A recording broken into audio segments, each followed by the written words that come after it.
Good morning. Rise in freedom.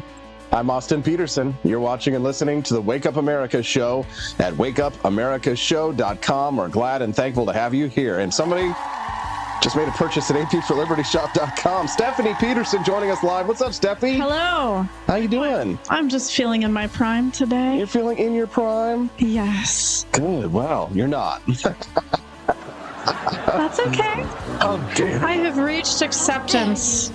We know we're not 10s. That is okay. We're going to have so much fun today on Freedom Family Friday. I can't wait for Hannah Cox to join us live at 7:30 a.m. Central Time. She's in a bit of a cat fight with Pearly Things online. I know. Usually I don't get involved in this girl drama, so I'm a little nervous, actually. It scares me. Hannah and I, we're all friends, okay? I know. And so Hannah and I, we can debate these things as adults. We usually agree with Hannah when it comes to things like economics and politics and all that kind of stuff. Sometimes I'm like, let's just go back to talking about libertarian things. But here's the thing. But we find ourselves on opposite sides of this discussion about, Pearl and who's in your prime and where, and saying mean things or voting Democrat. Charlie Kirk and birth control and all this stuff. And I talked about it at length yesterday, but we didn't get Steffi's opinion on it. So we're going to hear from Steffi this morning. Let's hear from the ladies today. That's right. And then let's hear from the gentleman. Justin Peterson will be joining us at 8 a.m. Central from Boston live. There's almost too much to cover. There's just been a lot going on. I know, it's overwhelming. Mm-hmm. Oh, oops, let me mute my phone. There we go. Good morning, Ildy the Hun, Kermode Bear. So what did they buy? What did that person buy? Oh, it was just a coffee subscription. So it was their coffee subscription getting outed, and it doesn't. So that doesn't actually count towards it. That's right, because it's an automatic thing. That's okay. But we do have coffee subscriptions over at apforlibertyshop.com. We do. But if you'd like to unlock the bonus content for today, and people love this week's theme, which is the guns that won. Yes, I do like that idea. I thought it was very clever. Yeah, the guns that won. The guns that helped to build the American Republic. So if you'd like to help unlock that mini documentary today, you can either make a purchase at apforlibertyshop.com or you can make a Rumble Rant donation today. So get that done. We appreciate that. Got to get to 50. Yes, got to get to $50 by the end of the show. We see Tony Martinez is there in the chat this morning. Tony, we got a package from you. Yes, they're saying our mics are not working. I don't know, but it looks like it's popping. Says Bruce Burtwhistle says your effects are working, but your mics are not. I see the mics popping on the screen. So somebody tell us if you're hearing. They are working for me, says Corey and Kelly. Bruce has done this to us before. Okay, so should we turn on our volume on the stream? Well, let's see. Hold on. Let's see if I can hear it. No, I hear us. Yeah, we're fine. We're fine. Bruce, something's wrong. Stop it, Bruce. Bruce, turn on your hearing aid. Yeah, turn your hearing aid up, Bruce. You can, if you want to let us know something's up with the show technically, the best way to do it is to send us a text at 573-319-1586. Again, the text lines are open at 573-319-1586. Freedom Family Friday is the day when we kind of goof around and we talk about relationships and, not as much politics.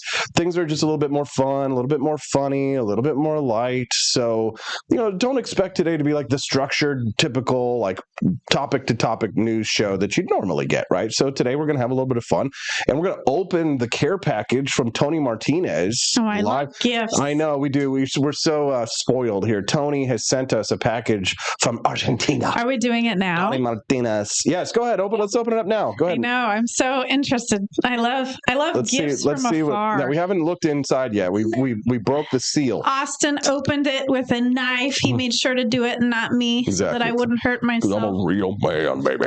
All right, here it is. What do we got inside, Steffi? Let's take a look and see what we got from Argentina. Oh my gosh, it's a bombilla. What is a bombilla? So it's a metal straw that you drink your mate. Your mate? Oh, that's kind of cool. This is Argentina. It has an Argentina emblem on it there. Yeah, so you would drink it. It kind of looks like a peace pipe or something. That's cool. I always like to make the joke that you can be the most it's got a little Argentina flag on there. That's cool. Thanks, Tony. I've seen one of those in person. It's interesting. That's like a metal straw that's in our tumblers, but it's a lot fancier. So here's the thing about this. It's not a straw straw like you're used to, where it has like the one end open like a typical straw, and then the other end open like it looks like it's got like holes punched on either side. So this is how Argentines drink. This is so cool. It has a tea infuser built in. So basically, yes, that's a tea infuser right there. Really? So what happens is usually when they make yerba mate or yerba mate, as they say it in Argentina, they sprinkle the leaves, the yerba mate leaves, in their tea, and so they don't take them out when they're drinking, and they just drink with that straw. And as you see here, the leaves can't get in the straw. Interesting. So that's cool. For teas that we have. Why is this not in the United States too common? So cool. Well, this seems like such a brilliant thing. This is okay. So thank you for that. If you're just tuning in, by the way, good morning, Ashley Ann, joining us live. We're opening up a care package that Tony Martinez sent us from Argentina. And we're just fascinated with the bombilla. Yes, and to go with the bombilla is a gourd. That's cool. What is this? Yerba mate gourd. So this is where you put the actual tea. You put the actual yerba mate leaves and water. And it's got the cool little Argentina flag on there. That's really awesome. Oh, this is beautiful. Okay, so you go like this. I have never owned these things, and I've always wanted to. And now we can drink our yerba mate. This is awesome. Thank you, Tony. We appreciate it. You rock. Wow. I tried to make a yerba mate tea business some time ago. It's really hard to make it here in America because of all of the government laws. Floby Tenderson donated $5. He says, FFF and guns. Stack your ammo and Satoshis. Viva la libertad, carajo. God bless you, Petersons. Right back at you, Floby. We appreciate that. Beautiful. This is cool. So Real Hunter Human is here, and he's live. He's in Argentina right now. So this is my first time ever seeing one of these things before. Do you drink yerba mate? Yerba mate. I'm sure they must, right? It's like the national. Isn't it like the national beverage? Yeah. Yeah. Okay. Yeah, it's a very let's see what else we got here. Social drink. That's for sure. What do we got here? What else? Okay. It's like Christmas. It's like Argentine Christmas. Entre dos. Entre dos. I just love looking at packaging. Neat. What do you? No, I think isn't that the frambuesa? Isn't that the term? Negro? That's the tea, isn't it? I don't know. I think that's. I don't know Spanish. You can't read Spanish. It says negro. Frambuesa. Negro. Well, that's a black person. But it feels squishy. Well, that's tea, isn't it? I think it's like a cookie. It feels like Are you sure? Well, don't you like break it up? Don't you break it? I think you do. Tony's going to have to explain it to us. Okay. Wow. So it must be dark in color, whatever it is. I think you break this up, and this is the tea. It's my guess. It's like a. Is it? Are you sure? So. Okay. I'm pretty sure. I have no idea. Just bite right into it. Just bite into the yerba mate. Cavemen discovering the world. Well, is this what they look like? It doesn't help. Like we can't speak Spanish, so we don't know what this is. Oh my goodness! All right, what do we got? Oh, there's Hannah Davis joining us at 7:30. By the Oh, that's the tea. That's the tea. Okay. Yes, there it is. This is, guys. Can I see? I've never held real yerba mate. Me either. Look at this is beautiful. Look at this like little American kind. It's in like a little burlap sack here. Yerba mate. Tucangua, or Argentina. Viva la libertad, carajo. This is great. Oh man, that smells good. Really? Yeah, I like that actually. It's an earthy drink, very earthy. It gave us, what is this? What does it say? Well, it's in Spanish. Oh, but also in English. How to prepare a good mate. Fill with yerba mate, 3/4 of the mate cup. Add hot water to the emptiest side of the mate cup and place the straw there. The water must never be boiled. Really? Oh, yeah, because it's something about burning the leaves. Okay. I believe. Okay, good to know. Oh, wow.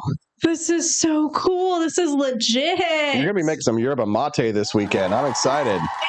Can't drink too much because it has a lot of caffeine in it. You have a little bit. Yeah. I'll have a little bit. That's okay. Daddy will drink the caffeine. Thank you, Tony. Love it. You're going to be like drinking from your gourd every single day now. I can't wait. I'll be drinking my yerba mate. We need to make some AP for Liberty Shop gourds. Do I look like Javier Milei? He drinks yerba mate a lot. I think it's kind of like, isn't it like the law? It's what the babies drink. Instead of drinking breast milk when they're infants, they drink yerba mate. Hunter, it's okay for Hunter them. Human says, don't take in the night, make insomnia. That's probably true, yes. And he gave us a nice letter too. Yeah, so we need these in the shop so the rest of everybody else can try it. So we've got to get ourselves some yerba mate. That's life goals. Yeah, we're going to try and get ourselves a good yerba mate supplier. We want to bring it to the United States, and we want to brand it Millet Mate. So he in his letter, he said it's the authentic mate cup and metal straw called a patillo. So I guess both of them together are called a patillo. Patillo. So the gourd and the bombilla are a patillo. And the best way to learn how to prepare yerba mate is watching a YouTube short. So we will be doing that. Not today. Oh, and these are sweets. Those are cookies. Called alfajores. Alfajores? Which are like a cross between a moon pie and a Milky Way bar. Ooh, that sounds good. You got baby Hazel excited. Okay. Do not come. Oh, I am so pleased with this. This is so cool. I'm gonna eat. It's like I don't want to, waste it. I want to savor this. We will. We'll take it slow with Jorge's. Yes. Oh, Tony, you are amazing. Thank you, Tony. Amazing. Let's give it up for Tony Martinez. Will be on its way. Wow. I used to joke, it's like, you could be the most masculine guy in the world. You could be like a former Navy SEAL. You could be totally testosterone laden, but you cannot look masculine drinking from a straw. Let me demonstrate here. It's like, yeah. So I was like going out with this one girl, and it was like I just killed Osama bin Laden. Excuse me, hold on 1 second. So anyways, I just see, to me it looks like hookah. When people are smoking hookah, that looks like the same kind of straw device to me. It does. Have you ever used a hookah? Have you ever tried a hookah? I've been with my friends who did it, though. I miss hookah. I have really bad lungs. It's probably not advised. Yeah, same. But I really I used to love doing hookah when I was in Washington. It smells really yummy. I know there's a lot of flavors. I used to get a white grape and watermelon, and it was just so good, so good. Yeah, so if we were in the Middle East, that's basically Middle East yerba mate. Hookah to the Middle East is yerba mate in Argentina. Are we having fun yet? This is great. Hannah Cox is going to join us live in 15 minutes. Let's talk about some news. My goodness. We've already spent all this time opening the gift. I know. It's worth it, you guys. Yeah, thank you. Thank you, Tony. Now we're going to learn a little bit more about Argentine culture. We appreciate that. The Wake Up America show is brought to you by viewers and listeners like you. If you haven't already, guys, don't forget, click that like button to help us to get out in more people's feeds, and repost the show. We'd love to have you come back and join us regularly. Freedom Family Friday is what we call it, when my smoking hot redheaded libertarian wifey Stephanie Peterson joins us on the show, and she is so beautiful. If we can call me smoking hot anymore. Because you're not in your prime? I'm 36. You're 36. You're pregnant. You got a baby on the way. Your eggs are struggling. Your eggs are struggling. You're not geriatric, though, we learned. Until 40. Not until 40. Technically speaking. That's what the doctor said. Yes. You're not geriatric. So. But can we trust the doctor? The doctor is also the same person that prescribes birth control. Who do we trust? Where are you on the whole birth control makes women liberal Democrats thing, Stephanie? We didn't get your take on this. Well, am I a liberal Democrat? No. I was on birth control since I was 19. But you used to be a much more fearful person, I would say. Yes. And the argument was that, or at least the science that we talked about yesterday, is that women on birth control have a prefrontal cortex that is thinner. Now, that can get reversed after time and not being on birth control. But the younger you are when you start it, and the longer you're on it, the more dramatic the impacts are. Your prefrontal cortex deals with emotions, regulations, and fear. So, Charlie Kirk took that to the next level and was like, oh, it's going to make you a bitter liberal Democrat. However, being more fearful, being more less emotionally regulated, you could draw that assumption out. Now, is there any hard data? No, and you're probably never going to be able to find it like something like that. However, yeah, doctors certainly don't share that with you. I mean, any doctor that you pose any concern to, they'll be like, "Oh no, there's nothing to worry about. You'll be okay." So, I mean, they give it out like candy. So, I mean, yes, I've been a conspiracy theorist, but I've also had anxiety my whole life. Is it problematic though? I mean, but here's the thing: like, you were more of a conspiracy theorist when you were on it, and you were more fearful, and you had more anxiety. Now, yeah, in my early 20s, that would have been when I was on birth control, right? Which coincided very much, right? And I mean, like Democrats, like they've got the biggest conspiracy theories of all, right? They've got some of the biggest, most gigantic conspiracy theories that there are, right? JFK, right? And, the January 6ers was an insurrection coup attempt to take over the U.S. government and plot, not that the right wingers don't have their own conspiracy theories or libertarians don't have theirs as well. But I mean, to be fearful is to see plots everywhere, paranoia and fear. So I don't think it's out of the realm of possibility to suggest that birth control makes you more emotional, might make you less emotionally regulated. It might make you more fearful. Yeah. I mean, it's hard to say what came first, the chicken or the egg, because anxiety, your amygdala is overactive. I don't know if that's in the prefrontal cortex, but your amygdala is overactive. So you go in fight or flight a lot easier. So it's like, I don't know, do more anxious people get on birth control because they're scared of getting pregnant? That's why I was on birth control, to be extra, extra safe. But now you're not on birth control, right. and you're being pregnant and you love it because you don't get the headaches. I still had PMS even with birth control. Right. I still had my hormonal acne. I still had my headaches. So it's like birth control did not help me at all with those symptoms. But yes, it helps with your flow. So it's not so heavy. Yeah. So interesting. And you and Hannah and I have kind of been sparring a little bit, right? She's going to join us here in about 15 minutes, and we're going to talk a little bit about some of these relationships, some of this relationship drama. We'll get out from our keyboard. Yeah. No more keyboard warning. We're going to look each other in the eye. We should. We like Hannah. Hannah's our friend.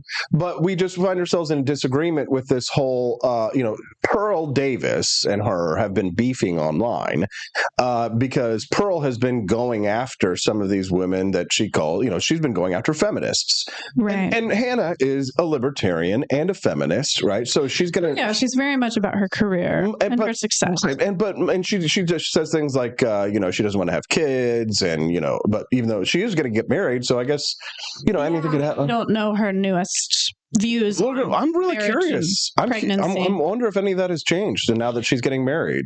Maybe. We're going to find out. We'll see. But what I have been finding interesting is this whole debate about that Pearl has started about women being in their prime, right, and what men are attracted to. And Hannah and Pearl have been just catfighting right here, like a big, huge fight. Even the P word over has what been men thrown out. Oh, I know. Well, here's the thing. So, can we say that word on here, by the way? Go ahead, yeah. P word. Go ahead. Pedophilia. Oh, yeah. Oh. I mean, YouTube will probably shut us down, yeah. But who cares? We're rumblers anyway. Right. But here's the thing. So Pearl is calling Hannah out for this post that Hannah had made about how Hannah says it's perfectly normal and natural for women like her to be attracted to men who are taller. Right. But Hannah finds it to be predatory. And from the context of this post, and we'll have Hannah explain it to us, from the context of this post, it appears that Hannah is sort of like sideways accusing me of being attracted to like little girls because she doesn't qualify this here. She says men who like or prefer younger women, which by the way is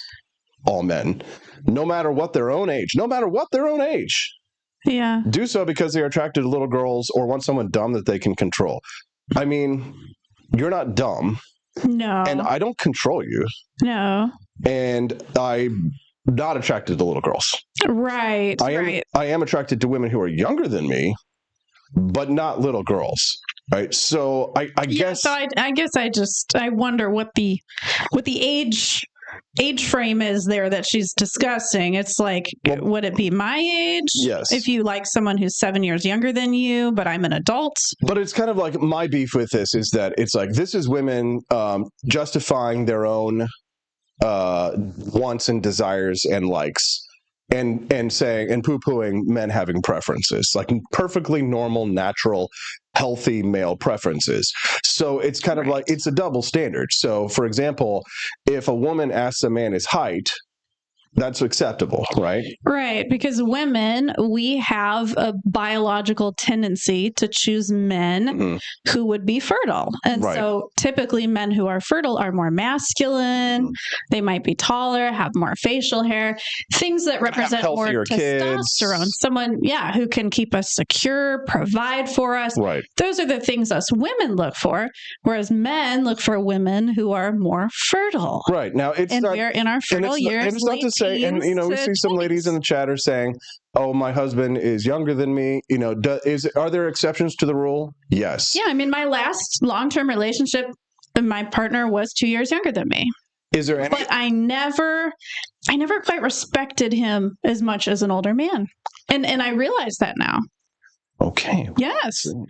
So it's like when us women are with younger men, I feel like there's always going to be something there where we just don't quite feel as protected by them as a younger man. Right. And so here's the thing. So if a woman says to a man, "How tall are you?" Yeah. Nobody bats an eye. But what if a man responds with, "How much do you weigh?" Oh, a woman would be like, "Oh, how dare you ask me that question? Why do you even need to know? Why is that important?" How tall are you? Okay, well, what's your bra size? Oh my gosh. I mean, I would gladly tell you now because I'm very proud of it. Big old bubbies. I don't even know how big they are. They're just so big. Okay, it's been nice lately. Don't forget, guys, as you file in, to click that like button and subscribe to the channel by clicking follow. If you'd like to see my bras, you can watch my very new show, Hustling and Homemaking. Yes. And my first episode is all about my pregnancy and my big boobs, and I show my bras. If you'd like to see that, go to youtube.com/AP for Liberty, and you can watch Hustling and Homemaking. Just FYI, today's show is going to be a little PG-13. So I know my dad tunes in sometimes, and and he's just he probably gets embarrassed hearing us talk about your boobs. So, I mean, it is what it is. We're very open. We're libertarians. But, yes. But anyway, so it's this concept of what women like and prefer is allowed, what men like and prefer is not allowed, right? Like our standard. It's not to say that there aren't exceptions to the rule. There are, I remember being in high school and they showed us the movie Harold and Maude. And you probably, do you remember this film? I think I might have seen it one time. It was in psychology class. But it was when I was older. It was it was a 17-year-old boy with a 70-year-old woman. It was like she was ancient, like very old. Yeah. And it was about their romance and kind of like the sexual innuendo between the two of them. And it was this whole thing. And it was this very avant-garde thing, because when a woman goes for a younger guy, she's a cougar. But when an older man goes for a younger woman, he's either a sugar daddy or he's a pedophile, or he's like, see, so the double standards that exist in how we sort of cordon off or sanction what men are allowed to prefer. A lot of it has to do, I think, with feminists and women who are older who want to police younger people's sexuality because they've aged out of the sexual marketplace. And that was what women were really upset about, being in their prime, right? You were sort of debating online, because we're all in our primes, of course, right? It's like, yes. I am willing to admit I'm a fading beauty. Was I a beauty? Sure. Am I beauty now? Sure. Am I fading? Absolutely. Well, the thing is, people are confused with what prime means. So when I said yesterday, it's okay to not be in your prime, people are like, what? I'm in my prime. I've been working out harder than I ever have. In my 30s, my abs are rock hard. I used to be fat when I was 20. So it's like there's physical prime, there's professional prime, there's mental prime. So what we're referring to is physical prime. Right. Okay? That fades. Your best childbearing years. Yes. It fades after your 30s. Right. When you're early. It is scientifically proven. And men are going to be more attracted, typically, not always, but typically. Are there going to be Harold and Maudes? Yes. Is that going to be the norm? No. Are we allowed to speak in generalities? Yeah, we can. And you stop have to pretend as if 50% of men are attracted to women that are 60 years old. They're not. Okay. Most women are attracted to women who are in their early 20s because of their value in fertility. That's just what it is. And women tend to be attracted to older men who are taller because they might have stronger kids, healthier genetics. They might be able to provide more. And that also brings you to the women wanting 10% of the men, because us women, we only have so many eggs to give out. And so we want our eggs to be given to top tier men. And that's why we said it was actually good that you met me while you weren't on birth control, because when women are on birth control, they tend to be more attracted to men who are not as masculine. Yeah, I've heard it changes your attraction. So that is very interesting. So yeah, I'm so glad that I saw you when I had no filter.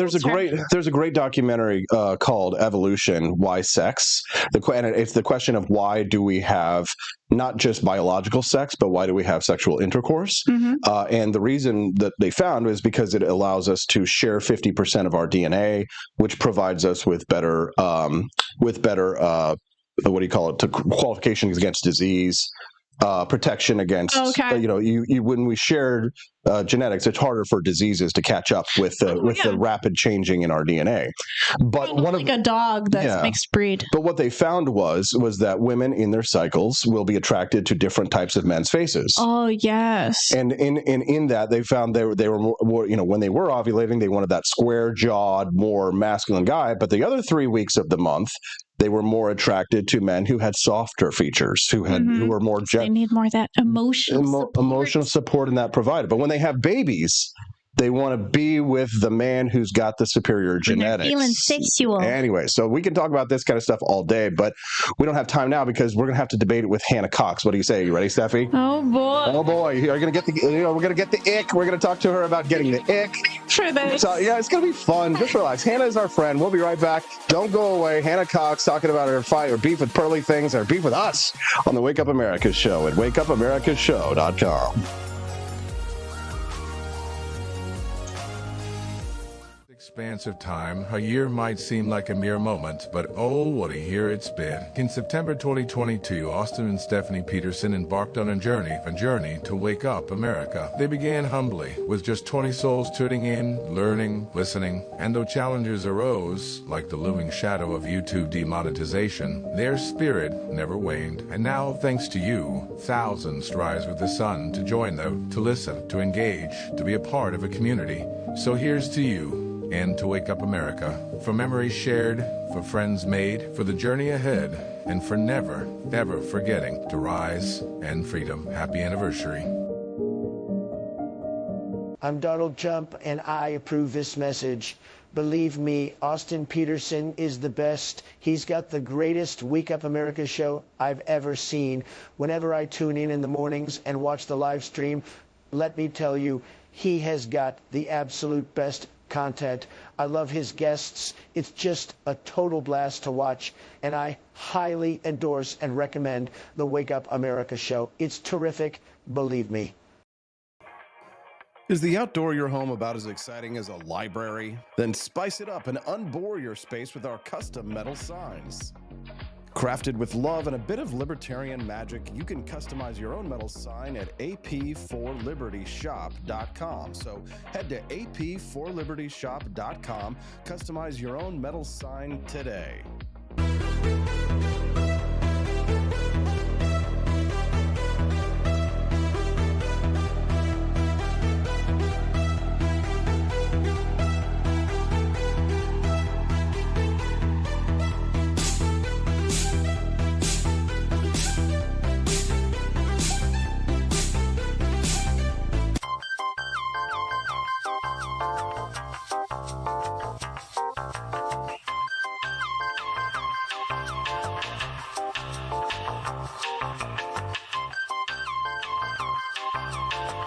Welcome to a world of vocal discovery at Peterson Voice Studio.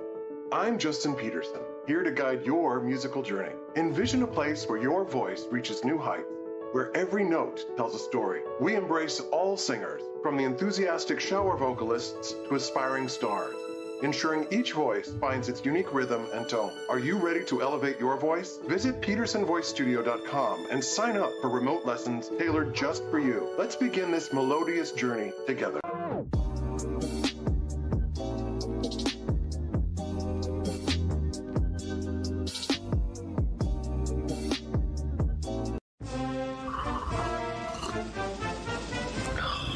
Tired of spending your hard-earned money on woke corporations that don't share your pro-freedom values? Fed up with sipping liberal lattes and progressive cappuccinos? Introducing Founding Flavors from AP for Liberty Shop. Get your day started with Washington's Revolutionary Roast. As robust and principled as the man himself, this blend is the shot of energy heard round the world.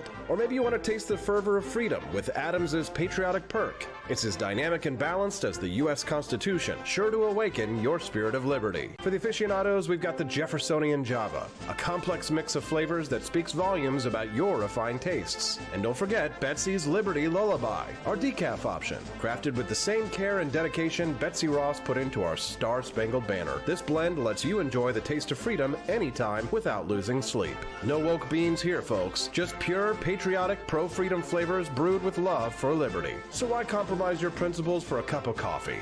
Stand up for your values, perk up your patriotism, and start your day the American way. Get your Founding Flavors at apforlibertyshop.com.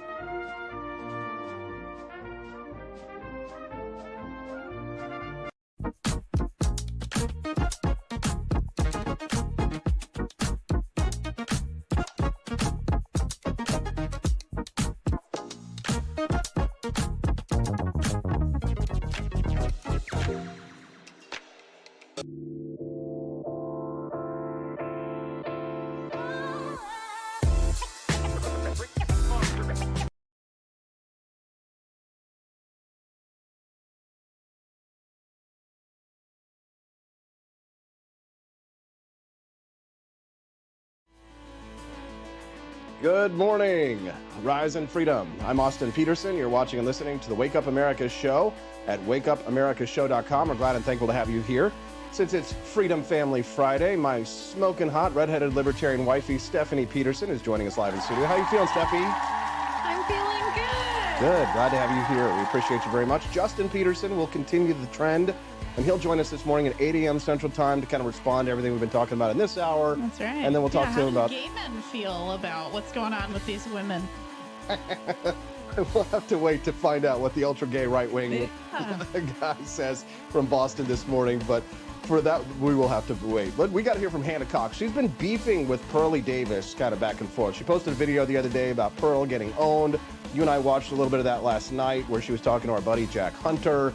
Pearlie Davis posted this tweet that Hannah had made about what she finds attractive and what is right about the men being with younger women. Men being with younger women. I mean, this is all blowing up right now. And Hannah and I have also been, and you and me, we've been kind of going back and forth. Oh, we were talking about it all last night on the couch. Yes, Hannah and I, now we agree on pretty much on everything, like politics-wise, limited government, free trade, free markets, capitalism. But Hannah's kind of, I don't know, she feels a little irked by some of the things we've been saying about, about women and relationships and marriage and stuff. So let's hear it from Hannah herself. She's joining us live. Good morning, guys. Good to be with you. Glad to have you here, Hannah. Thank you very much. And congratulations on your engagement. Yeah, congratulations. Thanks. And congrats to you guys, too. I mean, I've written it online multiple times, but very excited for your new one. We're very happy. I'm going to be a girl dad, Hannah, which definitely alters my perspective a little bit about things. I think about the future for my little girl and what kind of world I want to live in and how to raise her, how to keep her off the stripper pole or from starting an OnlyFans. What does it mean to be a good father to a little girl? And, that's going to be a challenge. But, when I think about the context of modern relationships, what Stephanie and I have been able to build. We started our relationship a little bit later in life, but one of the big debates that you and I guess you haven't Pearl muted, so you haven't seen what she's saying, is this conversation about what men find attractive in terms of younger women and what is an age gap difference that is acceptable. And you have very strong opinions about that. Can you share that with us? Yeah. Well, I will say I don't necessarily have very strong opinions on individual relationships, what's appropriate, right? I think there are always outliers for people on an individual level. Certainly, we know based on the data, if you are in a very large age gap relationship, you are much more likely to divorce. And I do think typically when you see somebody, especially repeatedly, trying to date somebody who is vastly younger than them, it tends to indicate that there is something kind of mentally off with them. Developmentally, they're not where they really should be if that is a pattern in their life. That being said, there's always outliers. So I have a lot of issues in this debate, but they don't really center on this is the only way people should be in relationships, and this is the age they should get married at, and this is the only kind of appropriate partnership. My problem is that there is a growing sentiment on the far right. I don't want to ascribe this to all Republicans. I think it's a very online discussion, but it certainly is becoming very prevalent, that is anti-woman, that is blaming women for issues that men are having in society, and that is basically trying to fearmonger women and tell them, you need to lower your standards, you need to accept what you can get, you shouldn't have to have these kinds of boundaries or these kinds of expectations that you're looking for. Instead of saying to men, hey, you're not getting what you want in life, you're not ending up where you want to be, you're not getting the romantic partnerships that you want to have, perhaps you want to start a family and you're not finding equal partners, what could you do to better elevate yourself and to present yourself as a better partner or to be a better mate? Because the thing that makes me the maddest about this whole discussion is there is this, I guess, premise that there's all these women who are just adamantly foregoing relationships in their 20s and just thinking, I'll just stay hot forever and get married in my 30s. And that's not what's happening. And I am a woman. I have grown up in this era. I have seen my friends and colleagues and other women try to date. I have seen what's out there. I've experienced it myself. I fortunately have found a great partner and am engaged now, but it's been rough out there. Many women are trying to meet good partners. Many women are working on themselves. And what's interesting is the conversations that happen both offline and online in women's spaces are often premised around what I said men should be having, which is, how do we get better? How do we fix ourselves? How do we find the right man? What spaces should we be putting ourselves in so that we are encountering men of value? How do we become better women? It really is not this sort of stereotype of like, I'm just going to be on OnlyFans and thought around for a few years and then decide to A settle lot of them down. And do, so but a lot of them do, Hannah. A lot of them do, right? And like, again, getting ready to be a father to a girl dad here, I recognize that one of the most important roles as a father is to ensure that my daughter doesn't end up in sex work. There is no man on this planet that wants a daughter that ends up in pornography or at the strip joint, or I would much rather have my daughter go to school, get an education, and get a job if she wants to, or be a trad wife, stay-at-home mother if she wants to. But I don't want my daughter ending up in sex work. I don't want her ending up on Fresh and Fit podcasts as a thought. I don't want her, shaking her ass for money online. So, and there's a very important reason for that, because there's danger involved in that industry, and I Mhm. prefer to ensure that my daughter is protected. But in this, like, what you're sort of talking about to some extent, Hannah, is the sort of the tactics in terms of like what we should be saying or what we shouldn't be saying in order to attract more women to our coalitions. Because kind of the what where you and I were kind of tussling a little bit back and forth this morning was what Charlie Kirk was saying about birth control, which I think is a bridge too far, some of the claims he made. And I went into some of the science of what birth control does to people's brains. But your argument is that women and minorities are fleeing the right due to doofuses like him. And then I said, what you seem to be saying here, Hannah, is that, if we have meaningful discussions about these things, which might sometimes hurt women's feelings, it seems as if you're kind of threatening us to some extent. Like, in a man's world, Hannah, like, if you want true equality, if you want to be at our level, if you want to have the same things that men can have in society, then you have to recognize that, like, it's a very, very cruel, cold, and dangerous world where people throw elbows and people say mean things. But I don't go out there and suggest that I'm going to vote Democrat because somebody called me mean names online, or suggested, that I'm a left liberal because I believe in, a more free market immigration system than Donald Trump does. That's just kind of like part of being an adult. Like, it seems as almost in a way you're sort of infantilizing women by suggesting that their emotions have to take priority, because if we hurt their feelings or say mean things, they might go and vote Democrat. Do you see where I'm coming from? I see why you're saying that, but I think your premise is false, because I think you're alleging that that most Americans are voting based on facts and logic. And I think that's ridiculous. I think all Americans vote predominantly based on emotions and feelings, men and women. And we used to have leaders in our movement. I think you've been one of them, Austin, which is why I called you out on this, who Mhm. put some thought into what they said, who thought about how to message truth to people. I am certainly not someone who shies away from truth or facts or even making hard assertions that people need to hear. But there is a way that you go about doing that. There's a way that you message things if you want to actually get people on your side. And I think in order to do that, your end goal has to be established. You just established one that's really good. I don't want my daughter to end up in sex work. Certainly, that is a goal most people would share. And when that's your goal, then you put some thought and intentionality into, okay, what are the ways I would parent in order to ensure that she doesn't end up there? Is it calling her a whore and saying, like, don't be a slut? No, it's going to be being a good father, being supportive, showing her pathways to entrepreneurship or to college or to having a skill set where she can provide for herself, whether she finds a man or whether she does not. The same thing is Social true in shaming, political but messaging. social shaming is an important way, a non-governmental, non-intrusive way for us to, I won't say police, but for us to corral people away from making dangerous or poor decisions. I mean, there, like, some people should be ashamed for their behavior, and they should be called out for that behavior. And I think shame is an appropriate tool for. I think that we don't shame people enough in society. I think that we let people girl boss too close to the sun. We pat them on the butt when they blow up to 500 pounds. We practice body acceptance when in reality, people should be ashamed for the poor decisions that they make, for the quite obviously poor decisions that they make that might lead to not only their destruction, but social destruction as well. Do you agree? If it's targeted, but that's not what's happening. If you're going to say, if you're an OnlyFans girl, this should be shamed.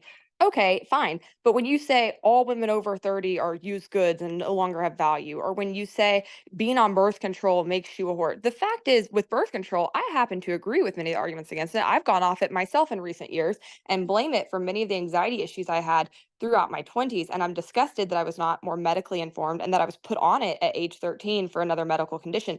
There are ways to have that discussion that is informative to women, that is educational, that is empowering, and that actually turns them against the government, right? That helps them understand these connection points and the problems with government and big government overreach.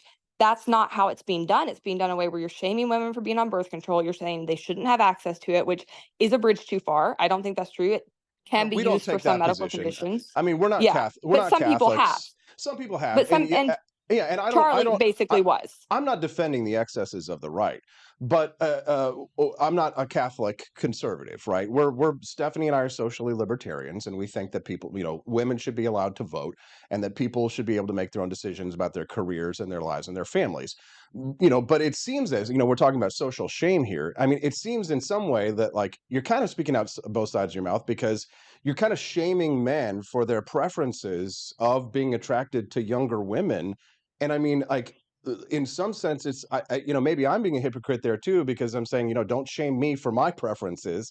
But I mean, here's why I'm thinking about this. Here, I know you have Pearl muted, so you weren't able to see this, but she was saying you were evil. This is what she said: women trying to frame men liking younger but of age women as pedophilia. This was your tweet, Hannah, and I'm confused by it. I just want you to help explain it to us.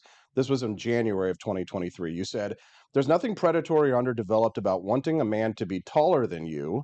It's just a societal conditioning, and because women want to feel smaller than their partner. Okay, fair game. Stephanie feels the same way. She likes that I'm bigger and taller than her. Mhm. But And I think there's an evolutionary reason why. I do too. So I'm curious if Hannah, if you believe in evolutionary instincts Right, that we have as men and women. is there an evolutionary psychological reason that you think women tend to be attracted to taller, bigger men, Hannah? Yeah, I mean, obviously there is an evolutionary reason there, but also there is a societally enforced one for sure that I think has probably taken precedence and why you see that continuing to be such a strong preference amongst women. I mean, even very short women still you will see them go after men who are 6'2", 6'3". As a tall woman myself, I've never understood it. I'm like, why do you need a man to be that much taller than you? Save the really tall men for us tall girls. But that's a whole other tandem. Yeah, I Yeah, think there like can be some I've always evolutionary felt reasons, weird but around really some of tall these men. things. Yeah. Some things, though, we age out of because we are no longer in such dire need of men to be physically so much stronger than us. Like it's something that is dissipating or would be dissipating more, I would think, except for the fact that it has been ingrained in people that that is the peak standard. The same way as, blonde women continue to be seen as the most attractive group amongst women because they're seen as a rarity, even though increasingly they are not because so many women dye their hair, but we still see that men are far more attracted to blonde women than other hair colors. So yeah, of course, there's some evolutionary basis for it. I want to kind of go back because the tweet that she apparently quote tweeted is following up from a interview of hers I dissected with Ross Jeffries, where he completely dismantled her. And he seems to not be doing it in an antagonistic way. He says in the interview that he likes Pearl, but he debunks many of her ridiculous claims that she tries to make. And she really walks back a lot of things that she has said. It's a very hilarious interview because she folds very quickly. She looks like an empty suit, which is what she is, and a total grifter. And so I and Jack Hunter made a video discussing that interview. It linked. I assumed that it hit home for her, so that's why she's firing at me. The tweet that she is using is an old tweet in an exchange I had with Zuby. I had no idea why it was recirculating yesterday, so now this makes sense. But basically, it was part of a larger discussion, probably around the time that Pearl was saying things like 16-year-olds are the most attractive. She has said some very creepy, over the line things in this regard. And my point in this is saying that I think that you can say, yes, somebody in their 20s is probably at their like peak of attraction. I was at Universal Studios over the past week with my fiance, and there was a ton of spring breakers there. And I could see 24, 25-year-old men who were objectively attractive. But was I, as a 36-year-old woman, attracted to them? No, that is disgusting. They're like little kids to me. Having a conversation with them would be like talking with my much younger little brother. It would not be developmentally normal for That's me to different. want But to be Hannah, with but them. it seems as if you're not really quite acknowledging the differences between men and women. Correct. It's not the same thing for a woman to not be attracted to younger men. We're not talking about the Harold and Maude situation where, you know, you have like a younger man dating older women, but we could talk about that later because, you know, society sort of applauds cougars while they demonize men who are attracted to younger women. Here's the part of the And I tweet think that that's weird too, to be okay, clear. well, I think okay, that's also weird. okay, well, that's fine. Well, you're shaming. You're engaging in social shaming. Okay, so we agree on that. You know, shaming is a tactic that When we it's as targeted. libertarians will use. Okay, Yes. so here it is. Here's what you say, and you didn't really qualify this. I think in a way that, at least to my satisfaction, makes it that you're not sort of pointing out all men for being pedophiles. Here's what you said. You said men who like or prefer younger women, which is pretty much almost all men, by the way. We all like, it's not every single man. There are like younger men who will date older women and be attracted to them, and that is not the rule. But the rule is that we as men are mostly attracted to younger, more fertile women. That's just indisputable. But here's what you said. You said men who like or prefer younger women, no matter what their own age, do so because they are attracted to little girls and or want someone dumb that they can control. I mean, Steffi's 7 years younger than me. She's not dumb. I don't control her. We have a very like, you know, equal relationship in many ways. We don't do the same things, but I'm not attracted to little girls. You say men who like or prefer, no matter what their own age. I've always preferred younger women. Hannah, I don't understand. Can you explain? Yeah, and the reason this is sounding odd is because you're taking a tweet that was in reply to a very lengthy thread. So this was an Sure. ongoing conversation. That's what I was But thinking. what I was referring to is a discussion that was happening with Zuby and Pearl amongst much older men liking much younger women around age 18 is what we were discussing. So I don't think it's weird for you to have a 7-year age gap. That's not really that much. We're talking about men who, no matter how old they get, their 30s, their 40s, their 50s, they still want to date an 18-year-old girl. That is weird. That is creepy. That to me is saying you were just waiting till the legal line is there. You It's don't want weird. to date It's women weird on the your girl's own part too, though, age. right? It's the girl. Yes, yes. She's also a creep, right? But Austin, that's why we always, and I don't think this is But right, but we always will say those kinds of girls have daddy issues, right, right? but she's a There's but often this like, so you agree then that she is also a creep because I mean an 18-year-old girl being interested in a 50-year-old man, that's creepy, right? She is also a it creep and a is pervert. something that's, I don't know if I would say it's creepy, but I would say that there's something developmentally off there. Like it's not normal to It be just feels like attracted there's to a somebody double that much older standard. than Yeah, you. she's probably looking for someone to fill a void that her father Because didn't. Or maybe she yeah, just wants like money, there's or maybe because something. all women do. Like maybe she just attracted to a man because he has resources and he's able to provide for her. And because Success. evolutionarily, like it's only in the last 200 years that we started demonizing relationships of this age group, right? We have new societal standards for such, but our biology hasn't caught up. But I guess the beef here, Hannah, is you say no matter what their own age, no matter what their own age is, which means Right, all saying men. no matter how old they get, they continue to want to return to someone the same. They get older, but their relationships do not. Right? It is the Leonardo DiCaprio who keeps getting older and older, but will not date women over age 25. My point in saying that is to make a qualifier, Austin. I'm not pointing Okay. out relationships like yours and Stephanie's. I am pointing out men who repeatedly and over time go back to the same age over and over and over, no matter how old they get. That is very creepy and weird. And you will notice many of the women who do participate in these kinds of things when they're 18, their brains are not fully formed. Your Should it your be actual vision to make illegal? decisions. Should it be No, I don't think it should illegal? be illegal. I don't want to Why take away not? people's personal decisions, but I think that social shaming in this circumstance, when you're being pointed and targeted and saying, this is a weird thing, women, when you were this age, be aware of men doing this. Be aware of men who are preying on you at that age and they're in their 50s. Like, this is not normal. This is not a relationship you're going to want once your brain does fully form. You're going to start to recognize some things. I think that that's plenty. I don't want government intervention in people's personal lives, period. But you can still say that things are off or not normal, or that these are things that you would want to avoid as a younger woman. And I think that's exactly the kinds of conversations that we should be having, right? If we want to see the gender wars end, which I actually do, I don't want to have a war with men. I love men in my personal life.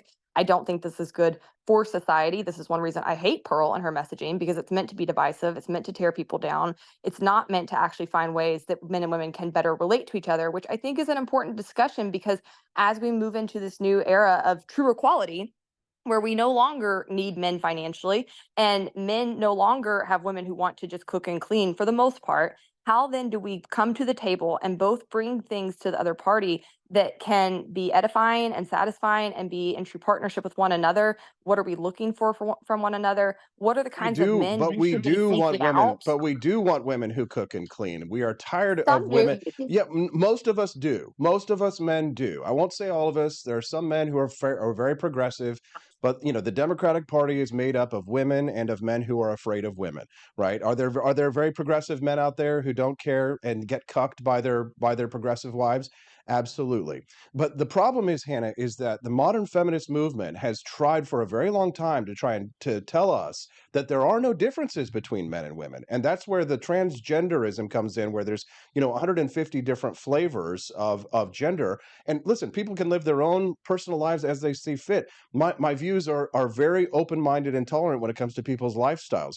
That's how I feel about things. But the reality, the stark cold reality is that what it feels like is happening here, Hannah, is that in this modern context, men are finally wising up to what's happening to them, not just in society where we have been on our back foot for the last 20 or 30 years, but in terms of how government policies adversely affect men and boys. When I discovered that I was going to have a little girl, I felt a weirdly strange sense of relief, because I realized that if I were to have a little girl, no matter what happens in society, she's going to get taken care of. There will be an army of white knights and simps and beta males, and the government will step in because she will be considered a minority, and she will be taken care of from cradle to grave as long as she plays her cards right and doesn't wait until her 30s, 40s, or 50s to try and find some man to latch onto or end up being a cat lady. Totally fine. Choose that life if you want to. I think most people would like to find a good partner. And the problem is that we are told that we don't have to cater to men's needs or wants or desires, or that the problem in society is men and boys. Give the boy Ritalin, tell him to shut up. Everything. The knives are surrounding us. Cancel culture at work, diversity, equity, inclusion, environmental, social governance. Everything is the knife pointed at our throats.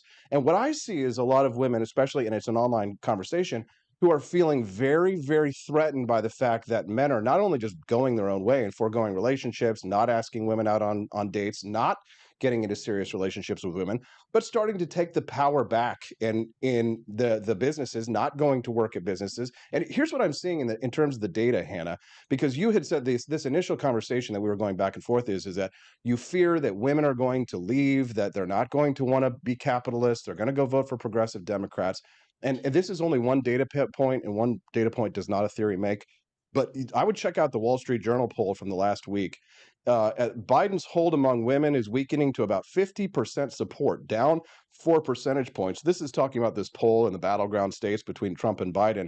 And it shows this massive shift of men away from the Democratic Party. But it's also showing women going away from the Democratic Party as well. Not as much as men, but the actual data seems to show that women aren't happy with the type of political relationship and relationships that we have right now either. There are a lot of unhappy women out there. I don't know about fixing men, but it just seems as if we even dare have a conversation about how feminism has turned into this toxic, potent political mix with daggers aimed at our little boys and men's lives, that women start getting offended and upset, and we can't offend you or make you angry, or you're going to vote Democrat and bring this whole country down, toppling around our ears, Hannah. So that's big picture kind of how I see this discussion. How would you respond to that? I think Biden is a very weak candidate, and you cannot take data around Biden holistically. As a whole, we do see data points showing, especially younger women, moving much to the left, and the same is true with young men. I would suggest that's because the rhetoric on the left is very anti-man, and the rhetoric on the right has become very anti-woman. I think that it's not just if you say mean things when we're going to go to the left. I mean, certainly if you have stupid messaging and you target a certain community, over time they will leave. I think you would admit that that's true for the Democratic Party and why men have not been attracted to it. That's going to be true on the reverse. Specifically, what I was talking about, though, are arguments around birth control, like Charlie Kirk was making, Mhm. insinuating that women should not be allowed to be on it. When you have a party that has already gotten roiled over the abortion issue, and then you also see their leaders, right? Charlie's seen as a leader of the right, out here saying women also should not have birth control, those kinds of messages will push women to the left. It's very stupid. It's very short sighted. He says stuff for clicks, but it has long lasting impacts. And I'm tired of grifters in our movement who just care about making money off clicks, continuing to get the visibility and get platformed without the consideration of what that does long term. I do not want to end up in a socialist country. I hate the economics of the left. But if we do not have a strong right wing party to fight that, that is going to increasingly happen. And that is so short sighted because nothing else matters. If we no longer have a capitalist country, none of these other discussions are even worth having because with that goes actual individual autonomy. With that, you get very big government. With that, you get fewer economic options. With that, your daughter is more likely to end up in sex work because she won't have so many options for other kinds of work. So it is vital that people stop empowering these dumb messengers and find better messengers who can talk about these things in a way I that's agree. attractive. There are men I and don't women who have been disagree, but talking. they're not sending their best, right? Whether it's left or right, No. it seems like the cream does not rise to the top in the media, and it's the most outrageous that goes out there. I asked my friend Camelia this question the other day. I'll be curious to see how you would feel about this one. In terms of like, relationships with men, would you rather have equality or would you rather have chivalry if you had to choose? Hmm. I think chivalry is a very important thing. I agree with you that men and women are different. I think having those niceties in the context of a relationship are great. My boyfriend, my fiance, I'm still getting used to that word, is very chivalrous. I also, because I adore him, have no problem doing things to help him out as well, right? Like I don't mind. I love cooking for him. But it's because it's not mandated. I think without the premise of equality, those things over time will probably dissipate and you will start to resent one another. I think having relationships built on equality that are really healthy, those other things flow out of them naturally. You want to take care of your partner, you want to serve them, you want to What it make feels their like life though, better. I completely understand where you're coming from on that, Hannah. Everybody wants to have their cake and eat it too. The problem just seems to me to be that we live in a world where we still have the morals and ethics of the Titanic, right? Where it's women and children first, right? Where women they talk a big game about equality, but at the end of the day, there are no conservative women in divorce courts. There are no conservative women in house fires. Excuse me, there are no feminists in house fires, and there are no feminists on the Titanic. At the end of the day, no matter how you feel about war, who's going to fight and die if we have to go to war? It's going to be men. Not to say that women can't serve, but it's going to be men who have to place their life on the line. The question at the end of the day is can we possibly truly have equality? I don't think we can. I think it's a false god. I think we've been sold a bill of goods about, and that we're continually being sold this bill of goods about equality and femininity and masculinity, which is not to deny that people can't have relationships amongst an entire spectrum and live and let live as you see fit. But it's a lie that men and women are equal. And it feels to me, and I think what Pearl is pointing out, which is why I enjoy her and I appreciate her. Do I think that she says ridiculous things that I disagree with? Sure, just like Charlie Kirk. I see her as more of a performance artist than a thought leader. But what she seems to be pointing out here is that even conservative women who call themselves traditional conservative women, when it comes down to the end of the day, if they're going to divorce court, they're still going to bilk their husbands for everything. They don't want to actually do anything to change the system as it is, which heavily favors women in divorce courts, heavily favors women when it comes to alimony, heavily favors women when it comes to child support, right? They don't want to actually change that system because they want the benefits of equality, they want the jobs, they want the high-powered jobs, they want to have all of the power, and they want us to be equal. But when the Titanic goes down, you're all tying your hair up into bows and saying, "I'm just a girl, let me get on the lifeboat." I mean, is this ridiculous what I'm suggesting here? I think the goal should be equality under the law, and we've had that for some time. And that's where the end of the actual government interference in these matters should begin and end, right? That's established. That's how it should be. What we do with that as a society now is up to an individual level. You can decide what you want to premise your relationship on, and it can look vastly different than what somebody else does, and that's great. I do think having this like equality in the true sense of the word, right, which you're trying to touch on here, which is more societally driven, is false. That's not really capable. That's more of like a socialist kind of intentionality that they want everybody to be totally equal at all times. That's not possible. People are different. People have different skill levels. People have different work ethics. They have, different things they bring to the table. I think the goal should be that we are complementary to one another and that we, again, find a way where men and women can both be bringing things to the table in this era where we are both equal under the law, where we both can work, we both can make money that works for people. And that's a negotiation people need to get better at having in their own relationships because it's not a one size fits all. And that's not something we should be striving for whatsoever. I've made a video digging into some of the issues in the court system. My fiance is divorced, so I learned a lot when we first started dating about some of the things he went through, and I was very, upset about that. I've spoken out about this a good deal. I do think there is still maybe some work when it comes to that equality under the law that needs to happen when it pertains to the court system. I will say that people like Pearl do tend to over exaggerate some of those issues based on the data I saw. Women do not just clean up, they don't even get alimony most of the time. Something like 47% of child payments are never even made. So women are actually far more likely to end up in poverty after divorce than men are. But that being said, the system needs some work. I don't think that it is set up in a fair and equal way. I think there needs to be a lot more evaluations. It needs to be, I think women should be expected to work once they get divorced, and if they have kids, and maybe you get a 5-year time period to bring your income up. I mean, there's all kinds of things we could do to tweak this where it would be more fair in that regard. But again, I think most of Will the you, conversations we're Hannah? having are not about the law; they're about society. But yes, to an extent, Hannah, will you? We're coming towards the end of our conversation here, and I want to give Steffi an opportunity. But real quick, will you take your husband's last name? Yes, probably Wha- not publicly since I have a known name. I mean, that would be a little That's difficult what to I was transition. wondering. But yeah, why? Why? Why is that funny? Oh, because Pearly Things was saying that successful women don't tend to take their husband's last name because they care more about their success than their husband.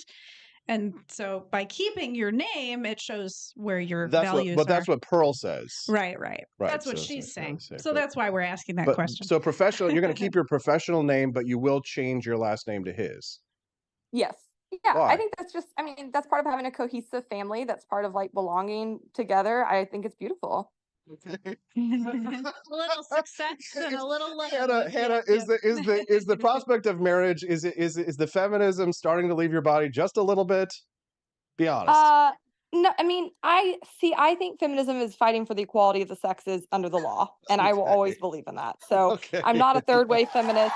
I've never been that far out on these issues. I think I'm exactly where I've always been. So I don't think so. I think I've always had personally kind of traditional views. You've been a good sport here, Hannah.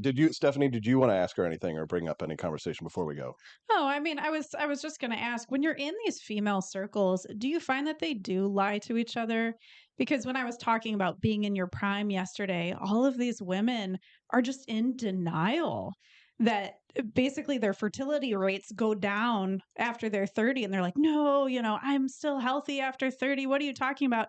So it's like, in these female circles, are they lying to each other? Like, why are women so much in denial about these facts?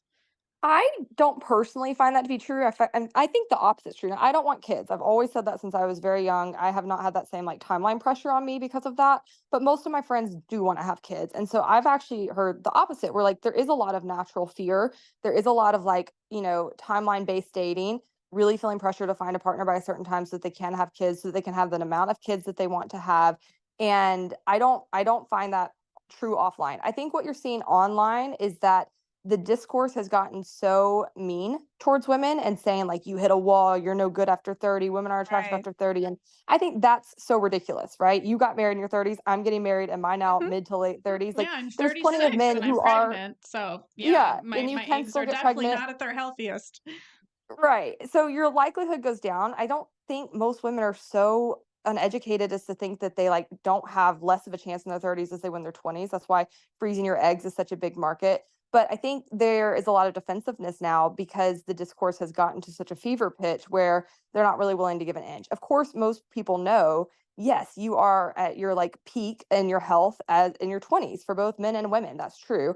But the conversation, I think, if the goal is to get women to have kids and have families, again, the conversation needs to go back to what I've been saying throughout this entire discussion, which is how do men and women end up in a place where they're equal partners and wanting one another? Because I promise you, there's not all these women running around in their 20s just being like, I don't want to get married yet. Most women want to get married. They're not getting proposed to. They're not finding men who actually want to get serious and settle down. They're dealing with men who are commitment phobes, who want to sleep around for all their 20s.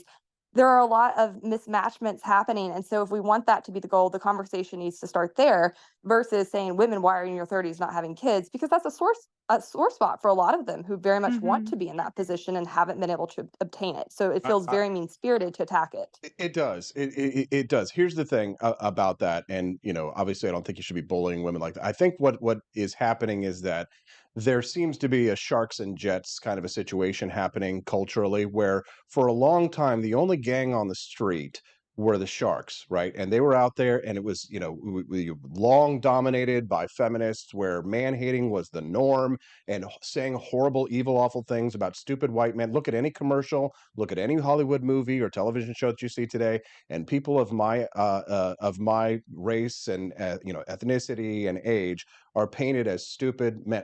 We have to put up with it every day, the hatred of my race and of my age, being a white man of a certain age, Hannah. And I think what's happening is that now the Jets have arrived on the scene, right? The far right has emerged and is now sort of like, what I see it as is a bit of a performance art where two gangs are going out on the street going to war with one another, where we were dominated by one gang, which was the pink-haired feminists, wearing the pussy hats and telling everybody how it's going to be in girl bossing, etc. And now you've got a reaction movement to the excesses of leftist feminism, which to me, Pearl is a performance artist, again, not a thought leader, but these conversations are fascinating. Hannah, you've been such a good sport. We want to give you full credit.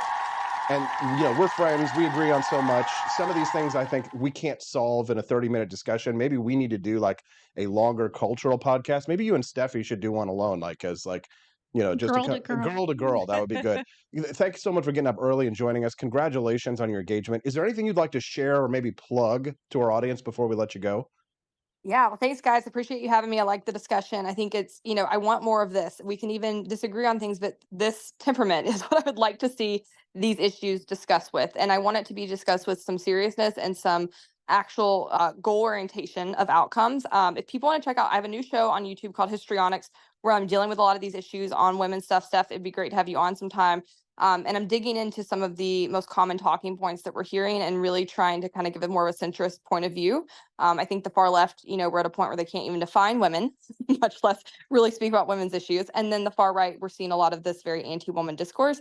I firmly think most people are where I'm at, which is that we love women, we love men, we want them to better get along. Let's dig through the issues. So if people want to check that out, it's on the Hannah Cox YouTube. Hannah Cox YouTube. Hey, Hannah, thanks so much for being so generous with your time.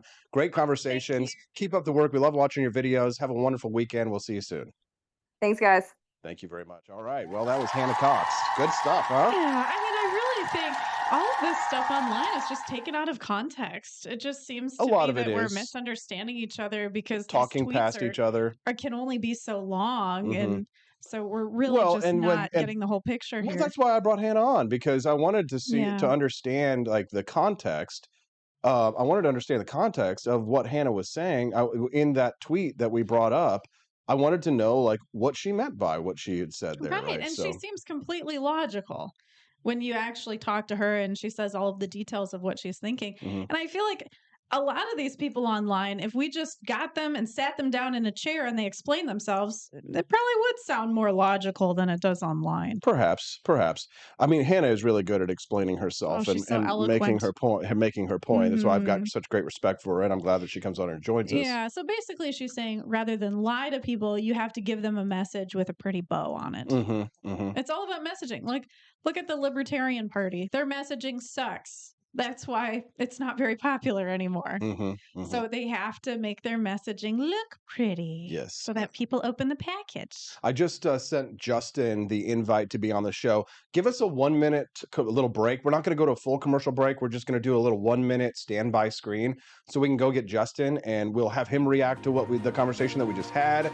talk more about that. And we're going to talk about diversity, equity, inclusion standards when we get back with the Wake Up America show. I Wake Up America show.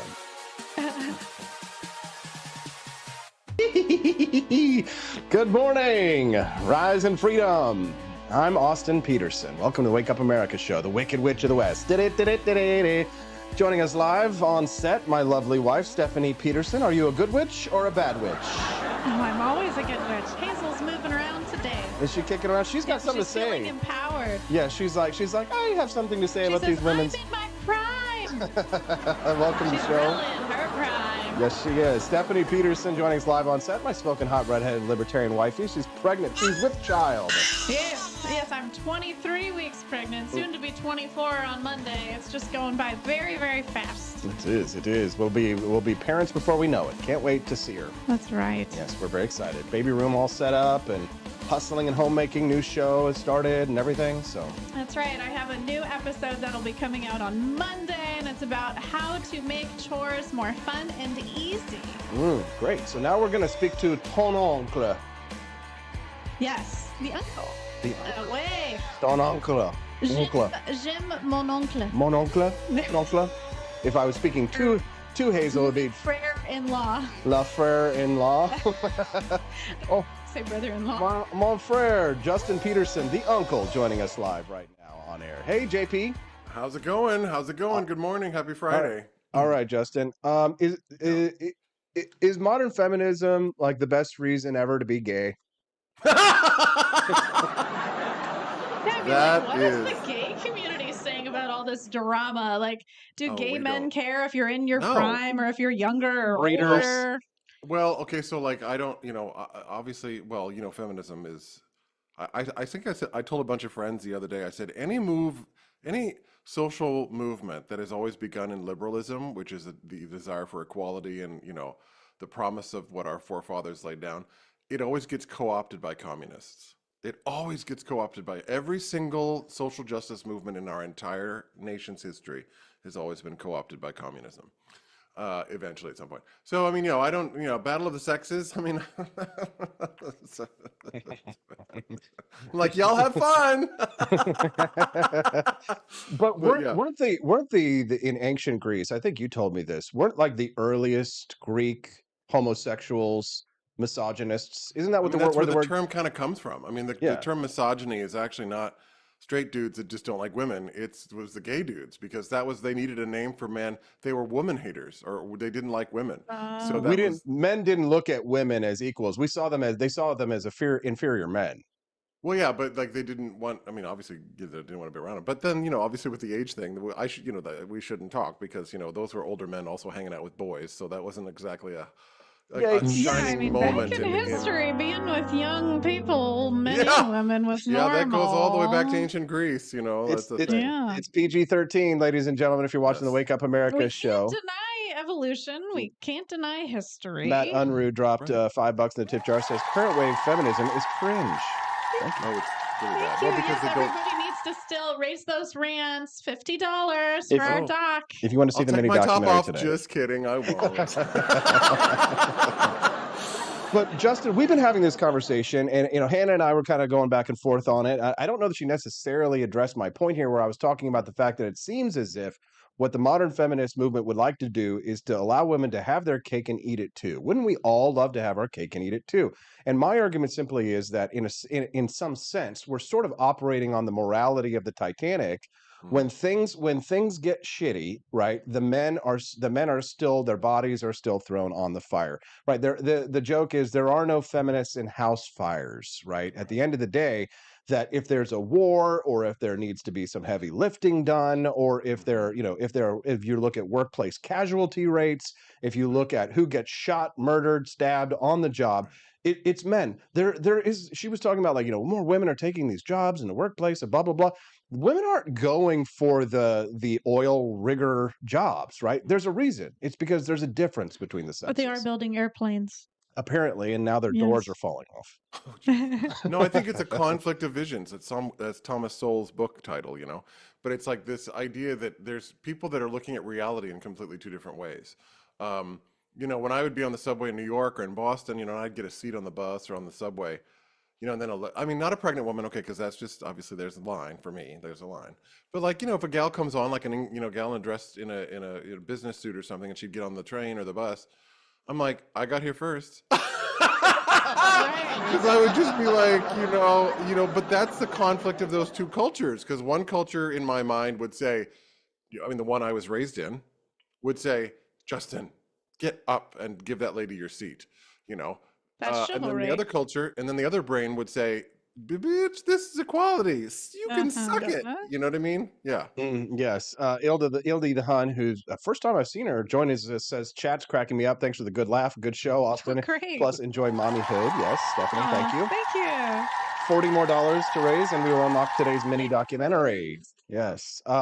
So, Justin, the question is, when I had this conservative young man on the show, we were talking about, because he's very anti-LGBT everything, right? He thinks that, so my question to him was, how do we re-marginalize the homosexuals, right? Because how do we? How do we put you back in the closet? Like the cat is out of the bag, right? And alternatively, when it comes to men and women, women are in the workplace, right? They've got jobs. They're in the universities, right? But now they want to have it all, right? They want to have that, and they want to freeze their eggs and have them when they're 40, right? And they want to have it just seems like they want to have all of the benefits of manhood with none of the associated responsibilities of manhood. And I'm not for the draft or anything like that, but at the end of the day, their lives are not forfeit. They've been granted a right, which is a right to vote, without the responsibility that comes along with it. When you and I, at 18 years old, were required to register for the Selective Service, the penalty for not doing so is the potential loss of our voting rights and a $250,000 fine if we aren't willing to put our life on the line. For that, we get the right to vote. That doesn't sound right. That responsibility, the accordant responsibility, is that we fight and defend the nation state of which we are participating in. I'm not saying that women should be drafted. I don't think anybody should be drafted. I think that we should abolish the Selective Service. That's my opinion. But how do we square these circles here, right? Because it just seems as if we're, Thomas Sowell had this famous quote. He says that when people get used to preferential treatment, being treated equal feels like discrimination. Do you agree? Well, I do, because it's also happening in the LGBT community. You can see this exact same thing. It's like, it wasn't enough to just get it. Like I shared that video with you of that lesbian who was basically saying, if I'd known how all this was going to go down, I never would have fought for equality in the first place. Which was, I was like, damn, that's really intense. I mean, you're asking me to solve a social problem like by myself. I can't do it. But yeah, I mean, these issues are just so complex. Right. It's really hard. And I would say, obviously, I think it does come out in dating, right? This stuff is affected in the dating community. But I think we all have computer brain, which doesn't help, right? I mean, computer brain is like the lowest level of thinking, and people can't get to higher levels of thinking. Yeah, I mean, when I first started dating Austin, I was all about the equality. I'm like, let's go Dutch on all meals, all costs, cooking, everything.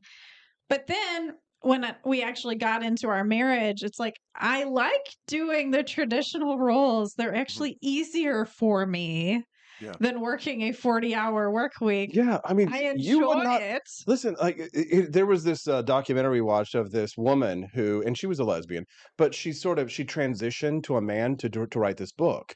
She ended up committing suicide in the end. But what she found out was, that's so sad. What she found out was that she thought that being a man was going to be easier. She thought that she was going to really enjoy life. And we're hearing from a lot of these people, these women who have transitioned to men, how lonely it is being a man. That it's not all it's cracked up to be. No. That there is no one to come and save you. There are no white knights. Well, it's not only that. It's just how men regulate and deal with emotions is something that I think a lot of these women who transition over find out.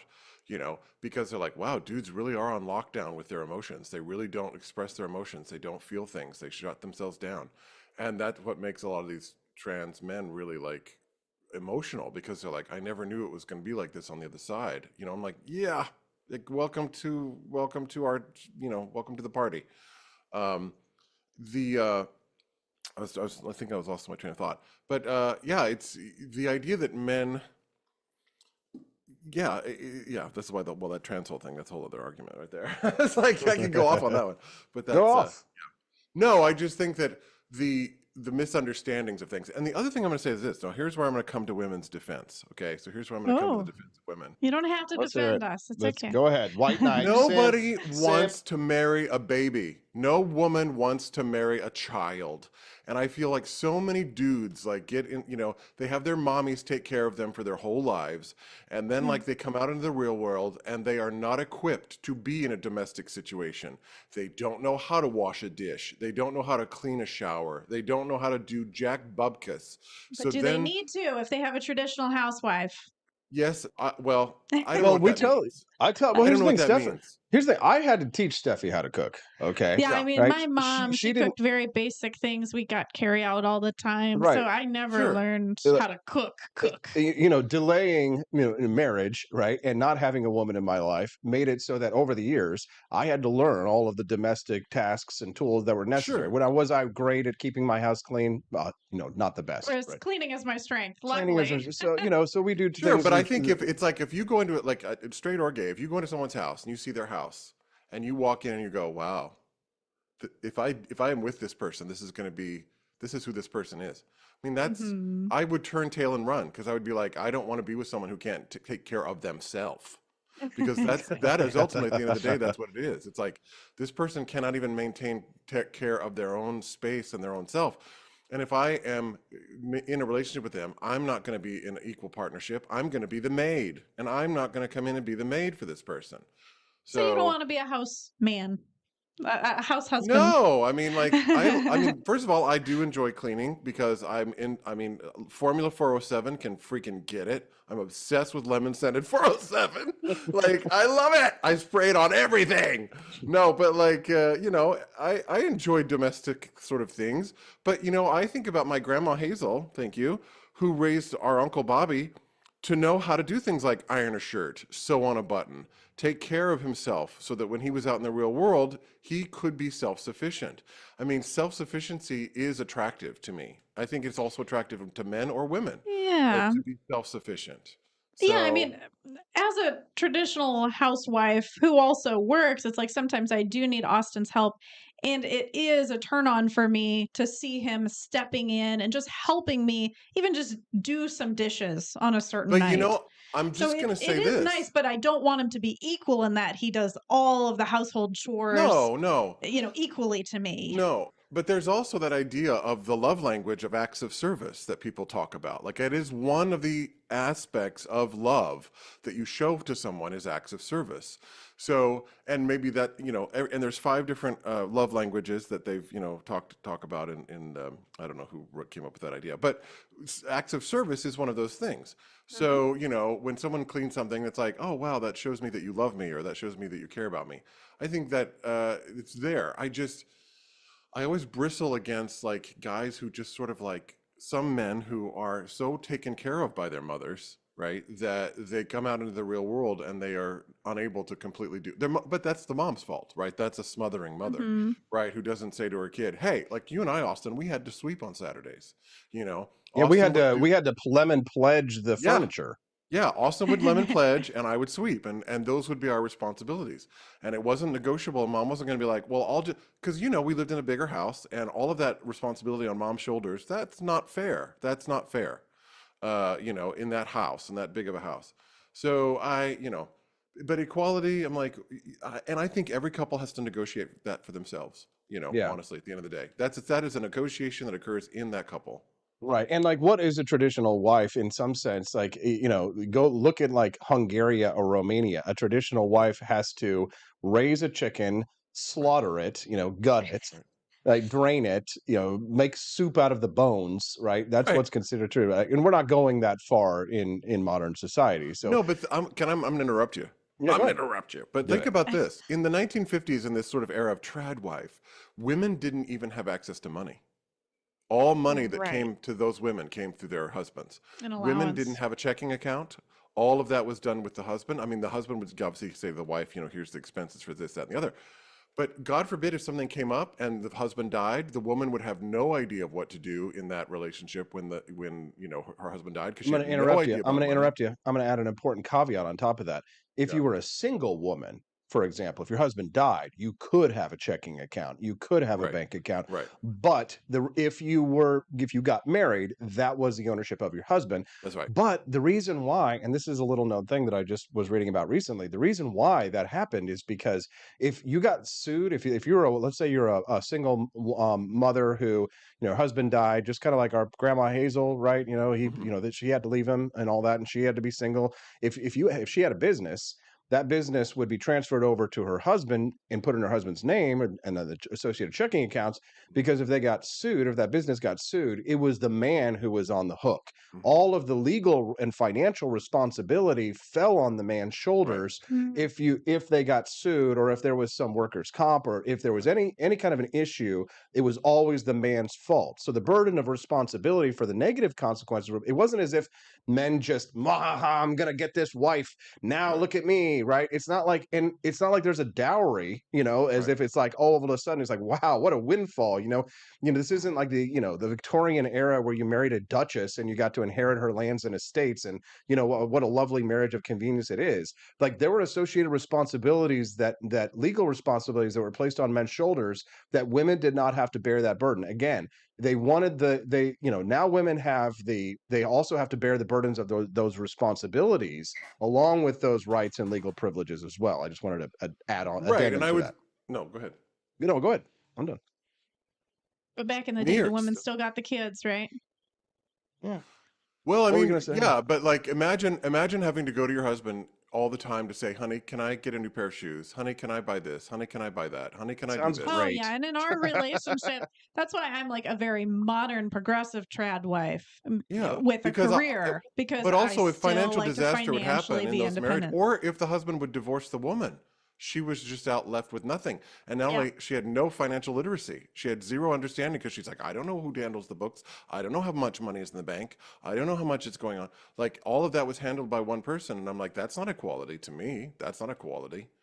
And that's why they came up with the concept of alimony and child support and all these different things. Which but has also gone off the rails, by the way. which it has. And interest. I liked what Hannah was saying, that you can give these divorced women like 5 years to get back on their feet, get a career, start working again. I like that idea, because a lot of divorced women, they just try to maintain that housewife lifestyle with their alimony, and it's not going to work long term. You got to start working and providing for yourself eventually. Yeah. One of the conversations we were having yesterday, this is pretty controversial, was the question of like an abortion, because we were talking about these influencers online who they had their conversation was recorded. He was trying to pressure her to have an abortion. She didn't want to have an abortion, yada, yada, yada. But in a scenario, a situation where, and Dave Chappelle even like had some comedy about this, where he talked about, if a woman has a right to have an abortion, I would say a right, that has the power to have an abortion, or where abortion is legal, should a man have the right or the power to have a financial abortion? Meaning that where women have the power and can go and terminate a pregnancy at any time, why should a man then also have the accordant responsibility of being required to take care of the child if she has the ability to terminate the child? Why can't the man terminate his responsibilities to take care of the child? Because then there would be some sense of true equality. Now, in a situation where an abortion is illegal, you can't get an abortion. Then in that situation, it makes sense. The father of the child should be required to take care of it. But if a woman can terminate a pregnancy, why can't a man have the right to terminate a financial obligation? I mean, if we're talking about a frame of equality, true equality would say that would be the case. That you could say, well, I don't want this child, so I don't want to pay for it. This messes with my morals. It's like, even if the law says, okay, you can get an abortion, like if that father doesn't agree with the abortion and thinks it's murder, or the mother thinks it's murder, it's just, let's consider it's murder. And let's right. care if it's legal or not. But let's consider total anarchy, okay? Civilization. Let's consider that there are no laws, okay? Right. It's every man and woman for himself. women choose to get in a relationship with a man. Underneath that scenario, the expected outcome would be that lots of men would leave their women if they didn't want to have their child, they didn't want to raise the baby, they would just leave, and certainly that has happened, but only under the civilizational, theory of the time, the 1940s and 50s. Dad, when I was a kid, used to say, Austin, use birth control. It's not like it was when I was growing up. It used to be if you got a woman pregnant, you could just walk out. You could just abandon her, and it didn't matter. You didn't have to take care of the baby. There was no child court that was going to come There after you. wasn't a long They time didn't come ago. after you. They weren't going to come after you. Now they do, right? But in a situation where there is no divorce court or alimony or child support or a situation of support, in a total anarchist situation, wouldn't the incentive then be for a woman to say, I better not sleep with that deadbeat. I better not sleep with that loser. I better not have a child with him, because if I do, there's nothing to protect me. There's nothing to ensure.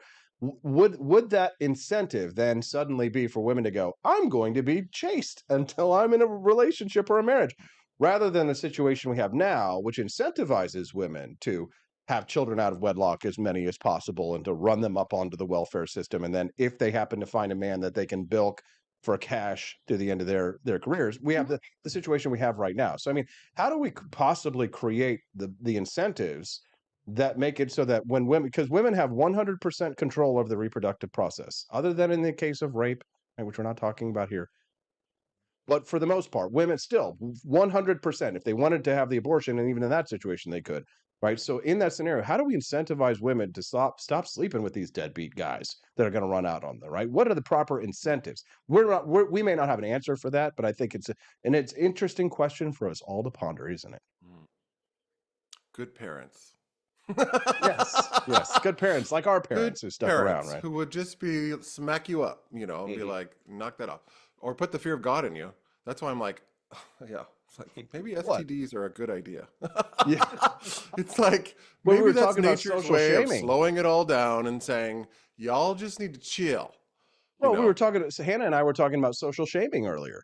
Yeah. And we, because she was kind of like, she's like, I don't like that men are shaming women for their behavior in such and such situation, and shaming them for not getting married in their 30s.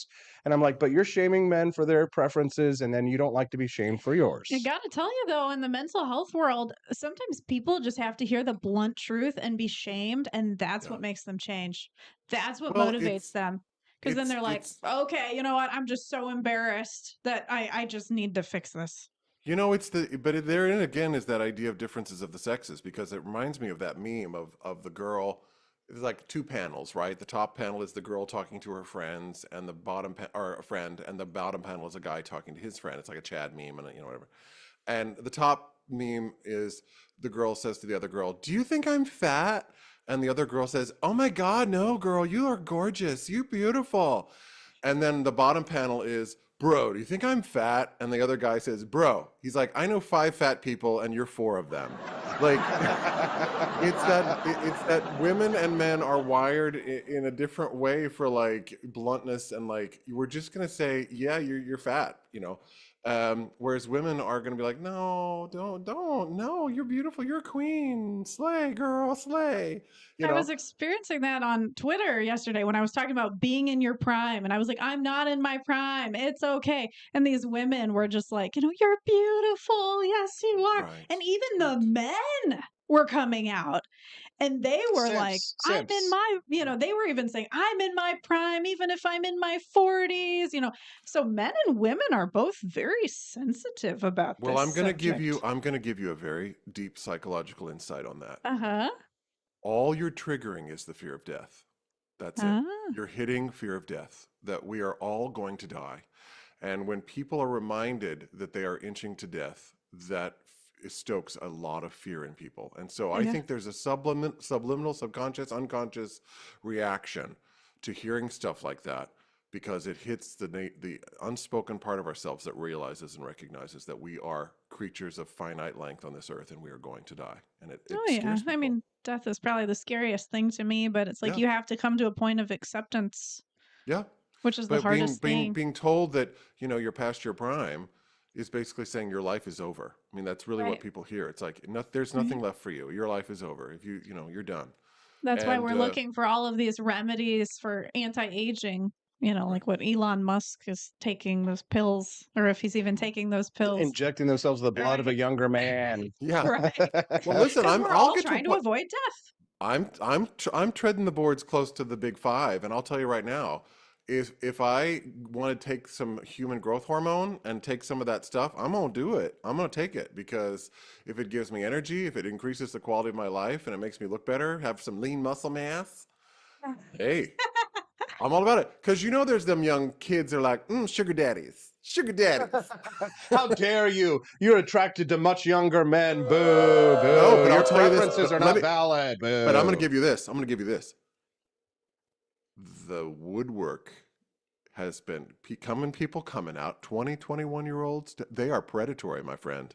They're the predators. The They young men are the predators. Wow. Those young people are the ones that are predating on the older. Do not get it twisted that there's some old person who's sitting there and being like, oh, I'm going to go after the girls, the young girls.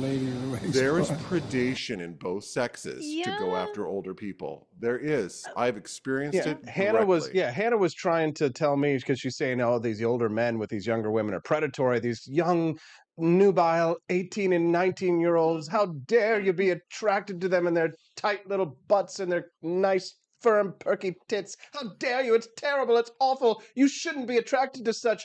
Oh, but look at the cougar. Oh, she gets those younger guys. Rawr, she's in her prime, 40 years old, going for the 20-year-old man. You go, girl boss. Get those younger men. Ooh, he's a creep. He's a pervert. How dare he be attracted to those young, tight bodies? It's just wrong. It's wrong. So this is kind of controversial, but that's how I see some of these school teacher situations. I mean, when I was in school, I remember kids flirting with the teachers openly, and the kids were the ones putting it on the teacher, making comments about the beauty of like our female teacher I'm picturing actually in chemistry class. And like they were hitting on her. I know they're kids, but I have worked in forceful. academia. I have worked in academia, higher education, and I have been propositioned by two of my students. Mm-hmm. Were they children? They were in their, no, they were like, 19, 18, somewhere around there, 20. Yeah. But they absolutely pursued me. I did not pursue them at all. And these were young college kids. And I was like, wow, it really actually upset me in a deep sense because I was like, it made me see the world from a different perspective because I realized that in what the situations you're describing, it's sometimes obviously the older person has the responsibility because we're older and we're wiser and we should know better, clearly. Sure. But there are situations where older people are predated upon by younger people. It's just, it's real because it happened to me. It happened to me twice, 2 times. Oh, I believe it. In 2 different situations with young students who came after me. Young predators. Boy, this sounds like a really hot, like Showtime Skinamax flick. Absolutely. Especially kids to catch a young predator. Especially kids who've endured abuse, sexual abuse, from an older person when they were younger. I mean, they definitely like to attention seek from older individuals I'd say this, because they don't understand boundaries. Well, not only that, but the pornification of our culture, which tells everyone that your urges are great and it's so great. You've got these. People don't have any reins on their expression of their sexuality. Now, younger people don't have that prefrontal cortex developed yet. So these people are, they're half-brained, right? I mean, these people are literally half-brained. So they don't have impulse control. They don't have any of that stuff. So it's like, that's why the onus is on the older person to be like, yeah, Billy, you need to go back and sit down and take your test and stop, trying to rub your boner on Mr. Smith. Like, I think we need to pause for just a moment here and reset. Good morning. Welcome to the Wake Up America show. I'm Austin Peterson, and this is my porny family. Lovely Stephanie Peterson joining us live on set. This rant's coming along. Not good. I don't know if we're going to make it. It's because the show has been so good and high quality. I'm sorry, guys. Today might be the first day where we break the record. Meaning like we have an unbroken record of unlocking the bonus content. I know usually we've never seen a video go away before. I know. Today might be the first time where the bonus content will actually get deleted and not get seen, because the way the bonus content works on the show is if we raise at least $50 in Rumble rants or somebody makes purchases at apforlibertyshop.com during the show, then the content gets unlocked. But if we don't unlock it by 20 minutes from now, it goes away forever. So if you want to get that bonus content today, I mean, the conversations have been awesome. I think we've earned at least another $40 in donations. Come on. Oh, I think so. I mean, Buy something. This is the meaty stuff. So what I think you should do right now is, if you're interested in seeing the bonus content and supporting the show, head over to ap4libertyshop.com right now. That's AP, the number 4, ap4libertyshop.com. Buy some delicious Founding Flavors coffee. I'm drinking Thomas's Painkiller this morning. I love Thomas's Painkiller. It's my number 1 favorite. Get yourself a box of coffee while you're there. Maybe a Javier Milei mug, or just, well, we have the, Oh my gosh, we tell got a about the whole new new line. Historic Spirits collection, Historic Steph. Spirits. So we have a whole new line of stained glass Founding Fathers drinkware. And also we have a cutting board. I'm going to be adding more cutting boards of the Founding Fathers in stained glass. Mhm. And I mean, they're just beautiful. And so if you buy all 4 of the set, like of a the, set. so it doesn't have to be from the same sets. It could be like a wine glass, a whiskey glass. So just 4 items from the collection, you can get $10 off. $20 off now. It actually just changed. It's actually only for the next 24 hours. Yes. So- So if you use code Historic Spirits, you get $20 off if you buy any 4 products in that Historic Spirits collection. Yeah. So any of the items in the Historic Spirits collection, if you buy any 4, you're going to get $20 off for the next 24 hours. So Yeah. Oh, did someone just give a rant? yeah, Mighty Megatron did. Thank you, Mighty Megatron. So we've got $15 towards our $50 goal. George Washington. Drinking is, there's Oh my nothing God, more George American than was drinking. like drunkards. I Nothing. feel like they were true alcoholics. Oh, have you ever seen the bar tab for George Washington's party after they signed the Constitution? Yes. I really wonder if we should trust in them so much, because they were like so drunk when they were writing the Constitution. Hell yes. They were. But Did everything they know good what they were happens when people doing? drink. The Boston Massacre happened because people came out of the saloons. Corey and Callie donated $10. Yeah. So that's $10, $25. We need just $25 more dollars. Donated earlier, right? Yeah, so we've okay. raised $25 so Okay, far. okay, So yep. another 25 by the end of the show, and you Halfway there. unlock the bonus content. Justin, what were you going to say? No, I was just going to say, I was like, we're going to bring the idea about the fact that about the drinking that went on in the colonies at the beginning of the founding of our nation. Like, people would be working in furniture factories or different things, and at 2:00, they would tap out and just be like, okay, we're going to have our beers now, and they would sit in their office, their little stores and things, and get schnockered. So yeah. And where were the women? Where were they?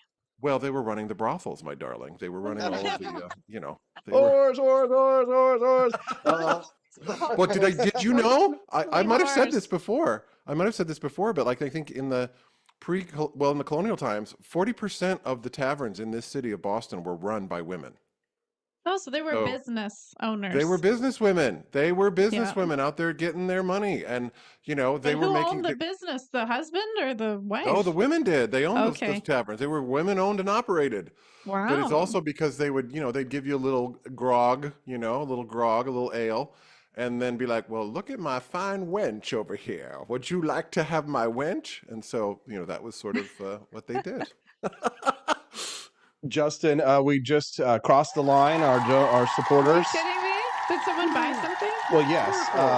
And Joni Rankin, she donated $10. Says, "Go get him, Petersons." Thank you very much, Joni. We appreciate that. Did And someone buy stained glass things? no, but Ashley bought our "Now I Have a Machine Gun" sweatshirt from the movie Die Hard. Yeah, that's an awesome shirt, sweater. So Pregnant Ashley? that's Ashley Ann, our lovely Ashley. Yep, we know her. We like Ashley. Thank you, Ashley. We appreciate it. Thanks, everybody. After Justin is gone here in about like 10, 12 minutes or so, then we will play the bonus content for you before we leave today. So thank you for keeping that string unbroken. We appreciate it. Yes. We love that. It's like a tradition. Like, we have to watch the doc. And like at the end of I feel like really upset. At the end of every night, like after we've worked our ass off, like writing the emails, the text messages, the pushes, the bumps, the tweets, the posts, the booked the guests, written the show, pulled the clips, and done everything. It's like 9:00 at night. My eyes are burning, and I'm like, this content. The mini documentary. And then we like stumble upstairs at like 9:00 or 9:30, put the dogs to bed, and then tired last night. Oh Yeah. God, yes. But we do it for you guys because we know that you appreciate it and because you've been big supporters of us. We are so grateful. The Wake Up America show is supported by viewers and listeners like you, and those donations to unlock the bonus content, of course, make it all worth it for us. So thank you very much. Our friend Gannon as well just bought your gun cleaning hat. So there you go. Yeah. So yeah, it says my gun cleaning hat, and then it has 2 bullet holes in it. Yes, very funny, Stephanie. Great one.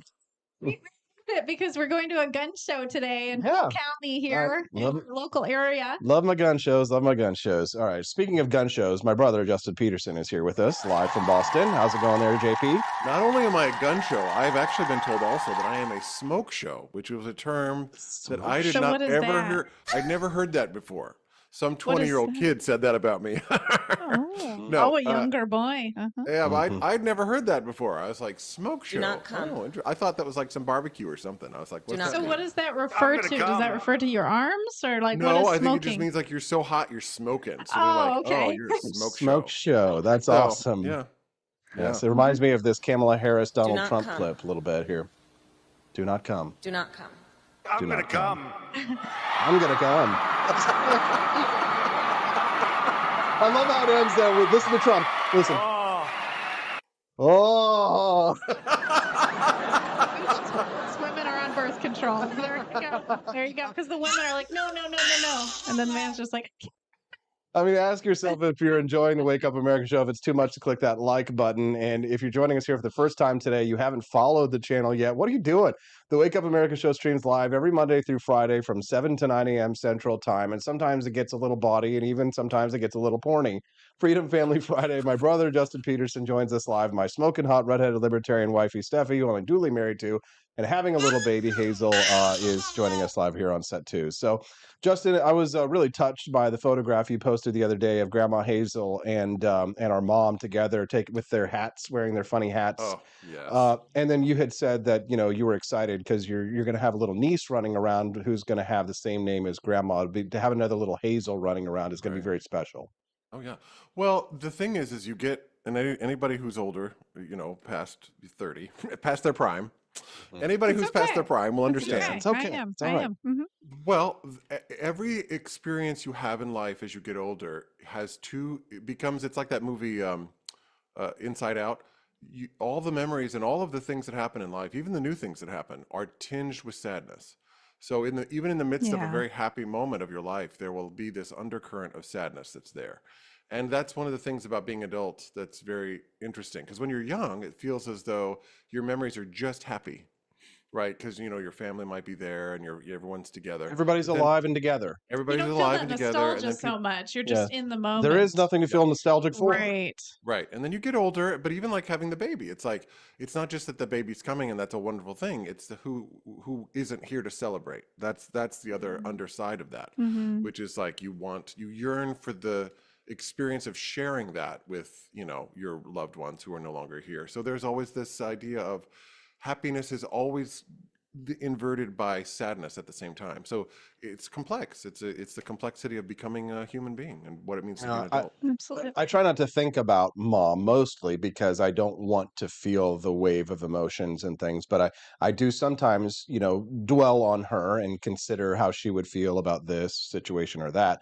And I just, I guess I didn't, in order to avoid the rush of emotion and potential tears that might come from thinking about what mom would think about her granddaughter being named Hazel after her mother, I can imagine that would have been a very deeply, deeply emotional Oh, event for her if she had lived long enough to see her granddaughter, baby Hazel. So Mhm. I imagine that she would find that to be lovely. And of course, her middle name Rose after Grandma Rose as Yeah, well, both right? of our grandmothers. So I mean, and it's certainly a lot to live up to because Grandma Hazel was tough, and then Grandma Rose was sweet. Mhm. So Mhm. there was both of our grandmothers really represented the best that women have to offer in this world. I mean, you really don't get a more perfect picture of femininity than sort of the combination of both of our grandmothers. Mm-hmm. Oh, yeah. But Well, yeah, and that's. yeah. Oh, go on. No, please. Oh, that's why I like to keep people's spirits alive, even when they're not here with us. So it's like, Yes. if there's certain articles of clothing or Mhm. certain foods, we're definitely going to make Hazel your mom's chili. that we enjoy making together. So it's like by bringing in the things that your mom and your grandmother enjoyed, I think we can still, keep that spirit alive of these individuals. And Hazel's going to know who these people are, and she's going to love them too. Right. Well, that's why I love the movie Coco, right? That Dia de los Muertos, that honoring of the dead that the Mexican culture does, where they go to the cemeteries and they put the candles on everything, and they have the ofrendas, right, where they have the fruit and all of the family pictures and everything. That is a part of their culture. That the people that have crossed over are still in their family. They're still a part of the family. They don't just disappear, but they continue on for future generations to know who they are. So I think that's a beautiful cultural tradition for sure. 100%. Yeah. I look forward to all of our new cultural traditions that we're going to have with my daughter, who is going to be with us this year for her very first Christmas. We're going to have little baby Hazel at Christmas, her first Christmas all together. All of us Petersons will be together, and we will create new traditions with our new families. Justin, my brother, I love you deeply. Is there anything else you'd like to share with our listeners before we let you go today? Well, you can catch me on the Twitter. I comment once a week, maybe, but I love to follow the conversations. If you want to talk to me. I also have a Substack coming out today. I write about vocal pedagogical history, which is not political. My Substack is one of the ones that's not actually about politics. Although give it time, and I'm sure I'll start to have some spicy hot takes about all the BS that's going on in the music world. Substack is Justin Peterson, same way Austin spells his name, .substack.com. And I'll see you all next Friday. Love you, brother. Love you. Love you too. Have a good one, see y'all. you next week. Thank you. Take what do care. you guys think of Justin Peterson? Can we get an applause for JP? He always has nice insight. Andy Opperman says, loves when Justin is on. Bring on the bonus footage and donated $25. Thank you, Andy. Thank you. And so did Nelson65 for the bonus. And I like it when your brother is on. Yes. Oh my gosh, so we've surpassed the 50. Yes. We've done much better. Oh, it's thank you. Yeah, our supporters are keeping hope alive because at the end of the day, we don't have like big sponsors and things. We don't have a gigantic audience, but the truth is that we don't need to have millions of people tuning into the show. We just need a strong group of supporters who want to see the show stay on, who want to see what Steffi and I are going to continue to bring in terms of content. Your hustling and homemaking show, for example, when you make these donations to the show, they help us not only to grow our content, to produce a show with Stephanie.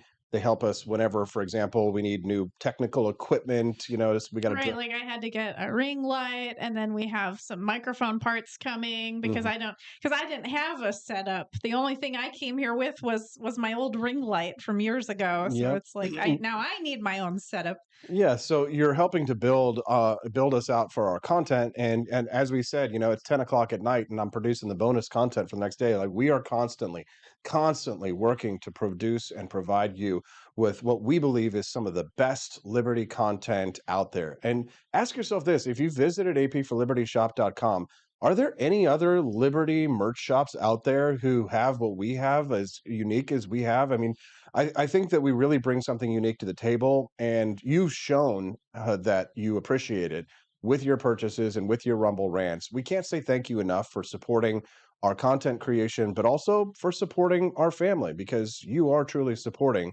a family with your financial donations. So thank you. Oh, absolutely. I feel so relieved to know that in the time that I can't work as hard, we're going to be okay financially. Right. Yeah. Because there's a lot of fear coming up where Steffi's going to have to take a little bit of a back seat in terms of for at least, several weeks, a month at least, or more. Well, and here's the thing. Another thing that we're spending money on is we now have a part-time employee, which is great. Yes. I mean, I'd love to be able to bring him on full-time. We do have a sponsor who's going to do a trial run here soon, which if that works out, we are going to be like going gangbusters and investing in our content strategy if it works out. So we're going to do our best for that. But, that's going to help our part-time employee. We'll be able to step in because Stephanie does a lot of the marketing work for the show as well. So behind the scenes, Stephanie is just, she's hustling and she's homemaking. I'll figure that out. Mike dropped 16, dropped in $50, says, keep up the good work. Thank you, sir. Thank you. We're going to take that. We're going to invest that money in the fight for liberty. Aww. If you haven't already, make sure that you click the follow button if it's your first time watching us. And if you haven't clicked the like button, what are you doing? It's easy. It's free. Click the like button. We appreciate that very much.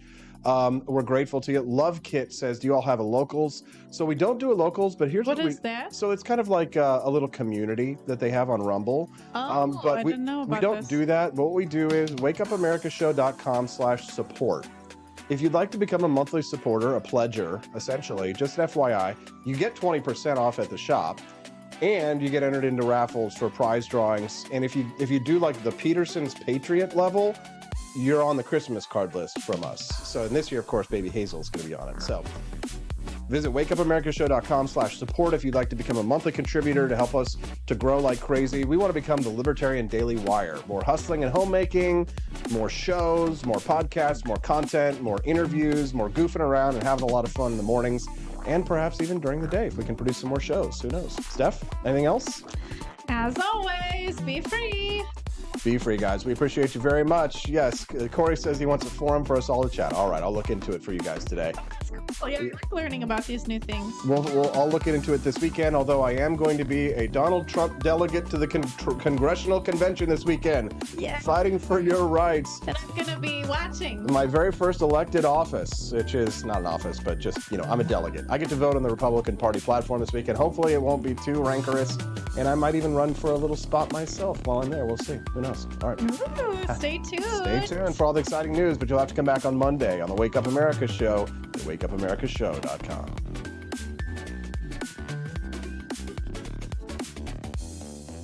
So cool. Wow. Enjoy the bonus content. Wake Up America Show's bonus content. This week's theme is the guns that won, featuring guns that built the American Republic. Today's firearm is Eugene Stoner's M16 and the civilian variant, the AR-15. The M16, an iconic weapon with a tumultuous beginning in Vietnam, has significantly influenced military armament in the Western world. Its story intertwines desperate soldiers, bureaucratic battles, and a visionary engineer challenging traditional weaponry views. This narrative embodies the struggle between innovation and tradition, reflecting broader societal conflicts over technological and political changes. The Korean War highlighted the inadequacies of WW2 firearms, prompting a reevaluation of military firepower needs. The U.S. Army's quest for a versatile firearm led to the development of the M16, aiming to replace multiple existing weapons. Research at Aberdeen Proving Ground and Johns Hopkins University advocated for a high-velocity, small-caliber bullet based on combat data.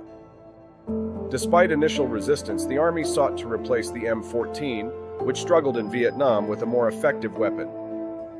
Armalite, under Eugene Stoner's engineering, created the lightweight AR-10 and then the AR-15, utilizing innovative materials and design.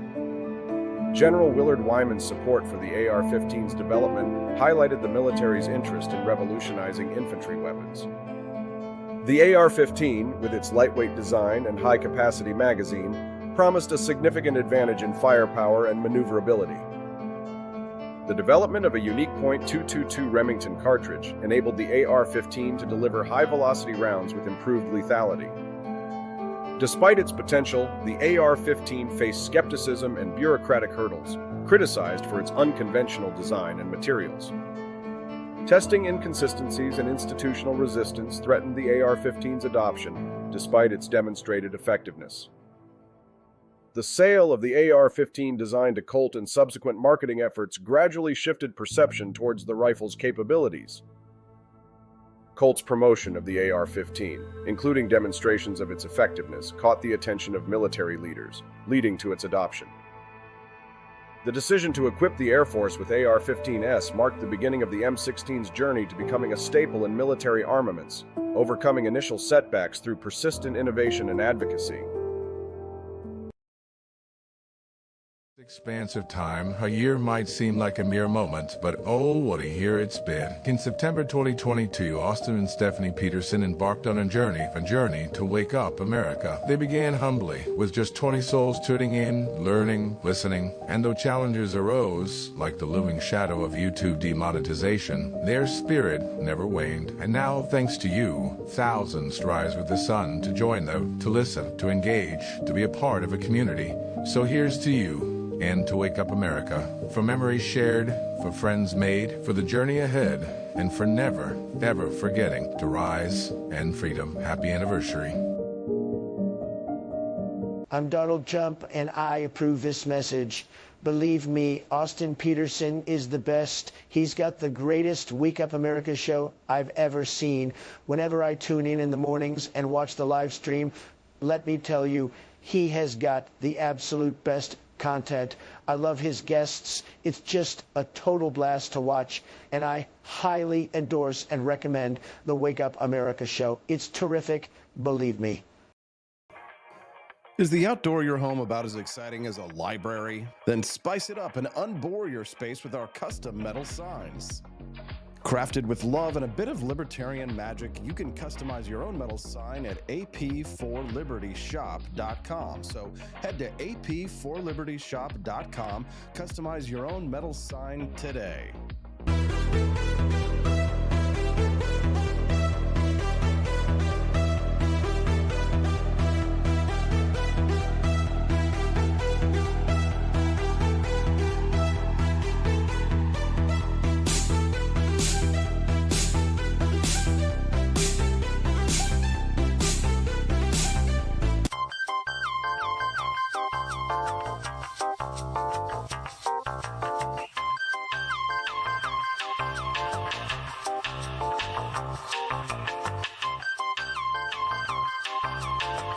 Welcome to a world of vocal discovery at Peterson Voice Studio.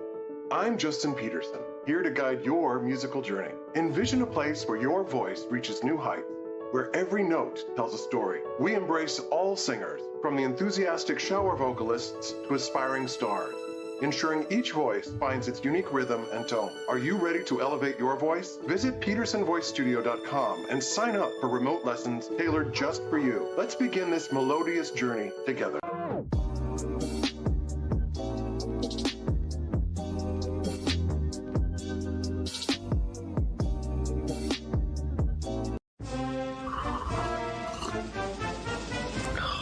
Tired of spending your hard-earned money on woke corporations that don't share your pro-freedom values? Fed up with sipping liberal lattes and progressive cappuccinos? Introducing Founding Flavors from AP4Liberty Shop. Get your day started with Washington's Revolutionary Roast. As robust and principled as the man himself, this blend is the shot of energy heard round the world. Or maybe you want to taste the fervor of freedom with Adams's Patriotic Perk. It's as dynamic and balanced as the U.S. Constitution, sure to awaken your spirit of liberty. For the aficionados, we've got the Jeffersonian Java, a complex mix of flavors that speaks volumes about your refined tastes. And don't forget Betsy's Liberty Lullaby, our decaf option, crafted with the same care and dedication Betsy Ross put into our Star-Spangled Banner. This blend lets you enjoy the taste of freedom anytime without losing sleep. No woke beans here, folks. Just pure, patriotic, pro-freedom flavors brewed with love for liberty. So why compromise your principles for a cup of coffee?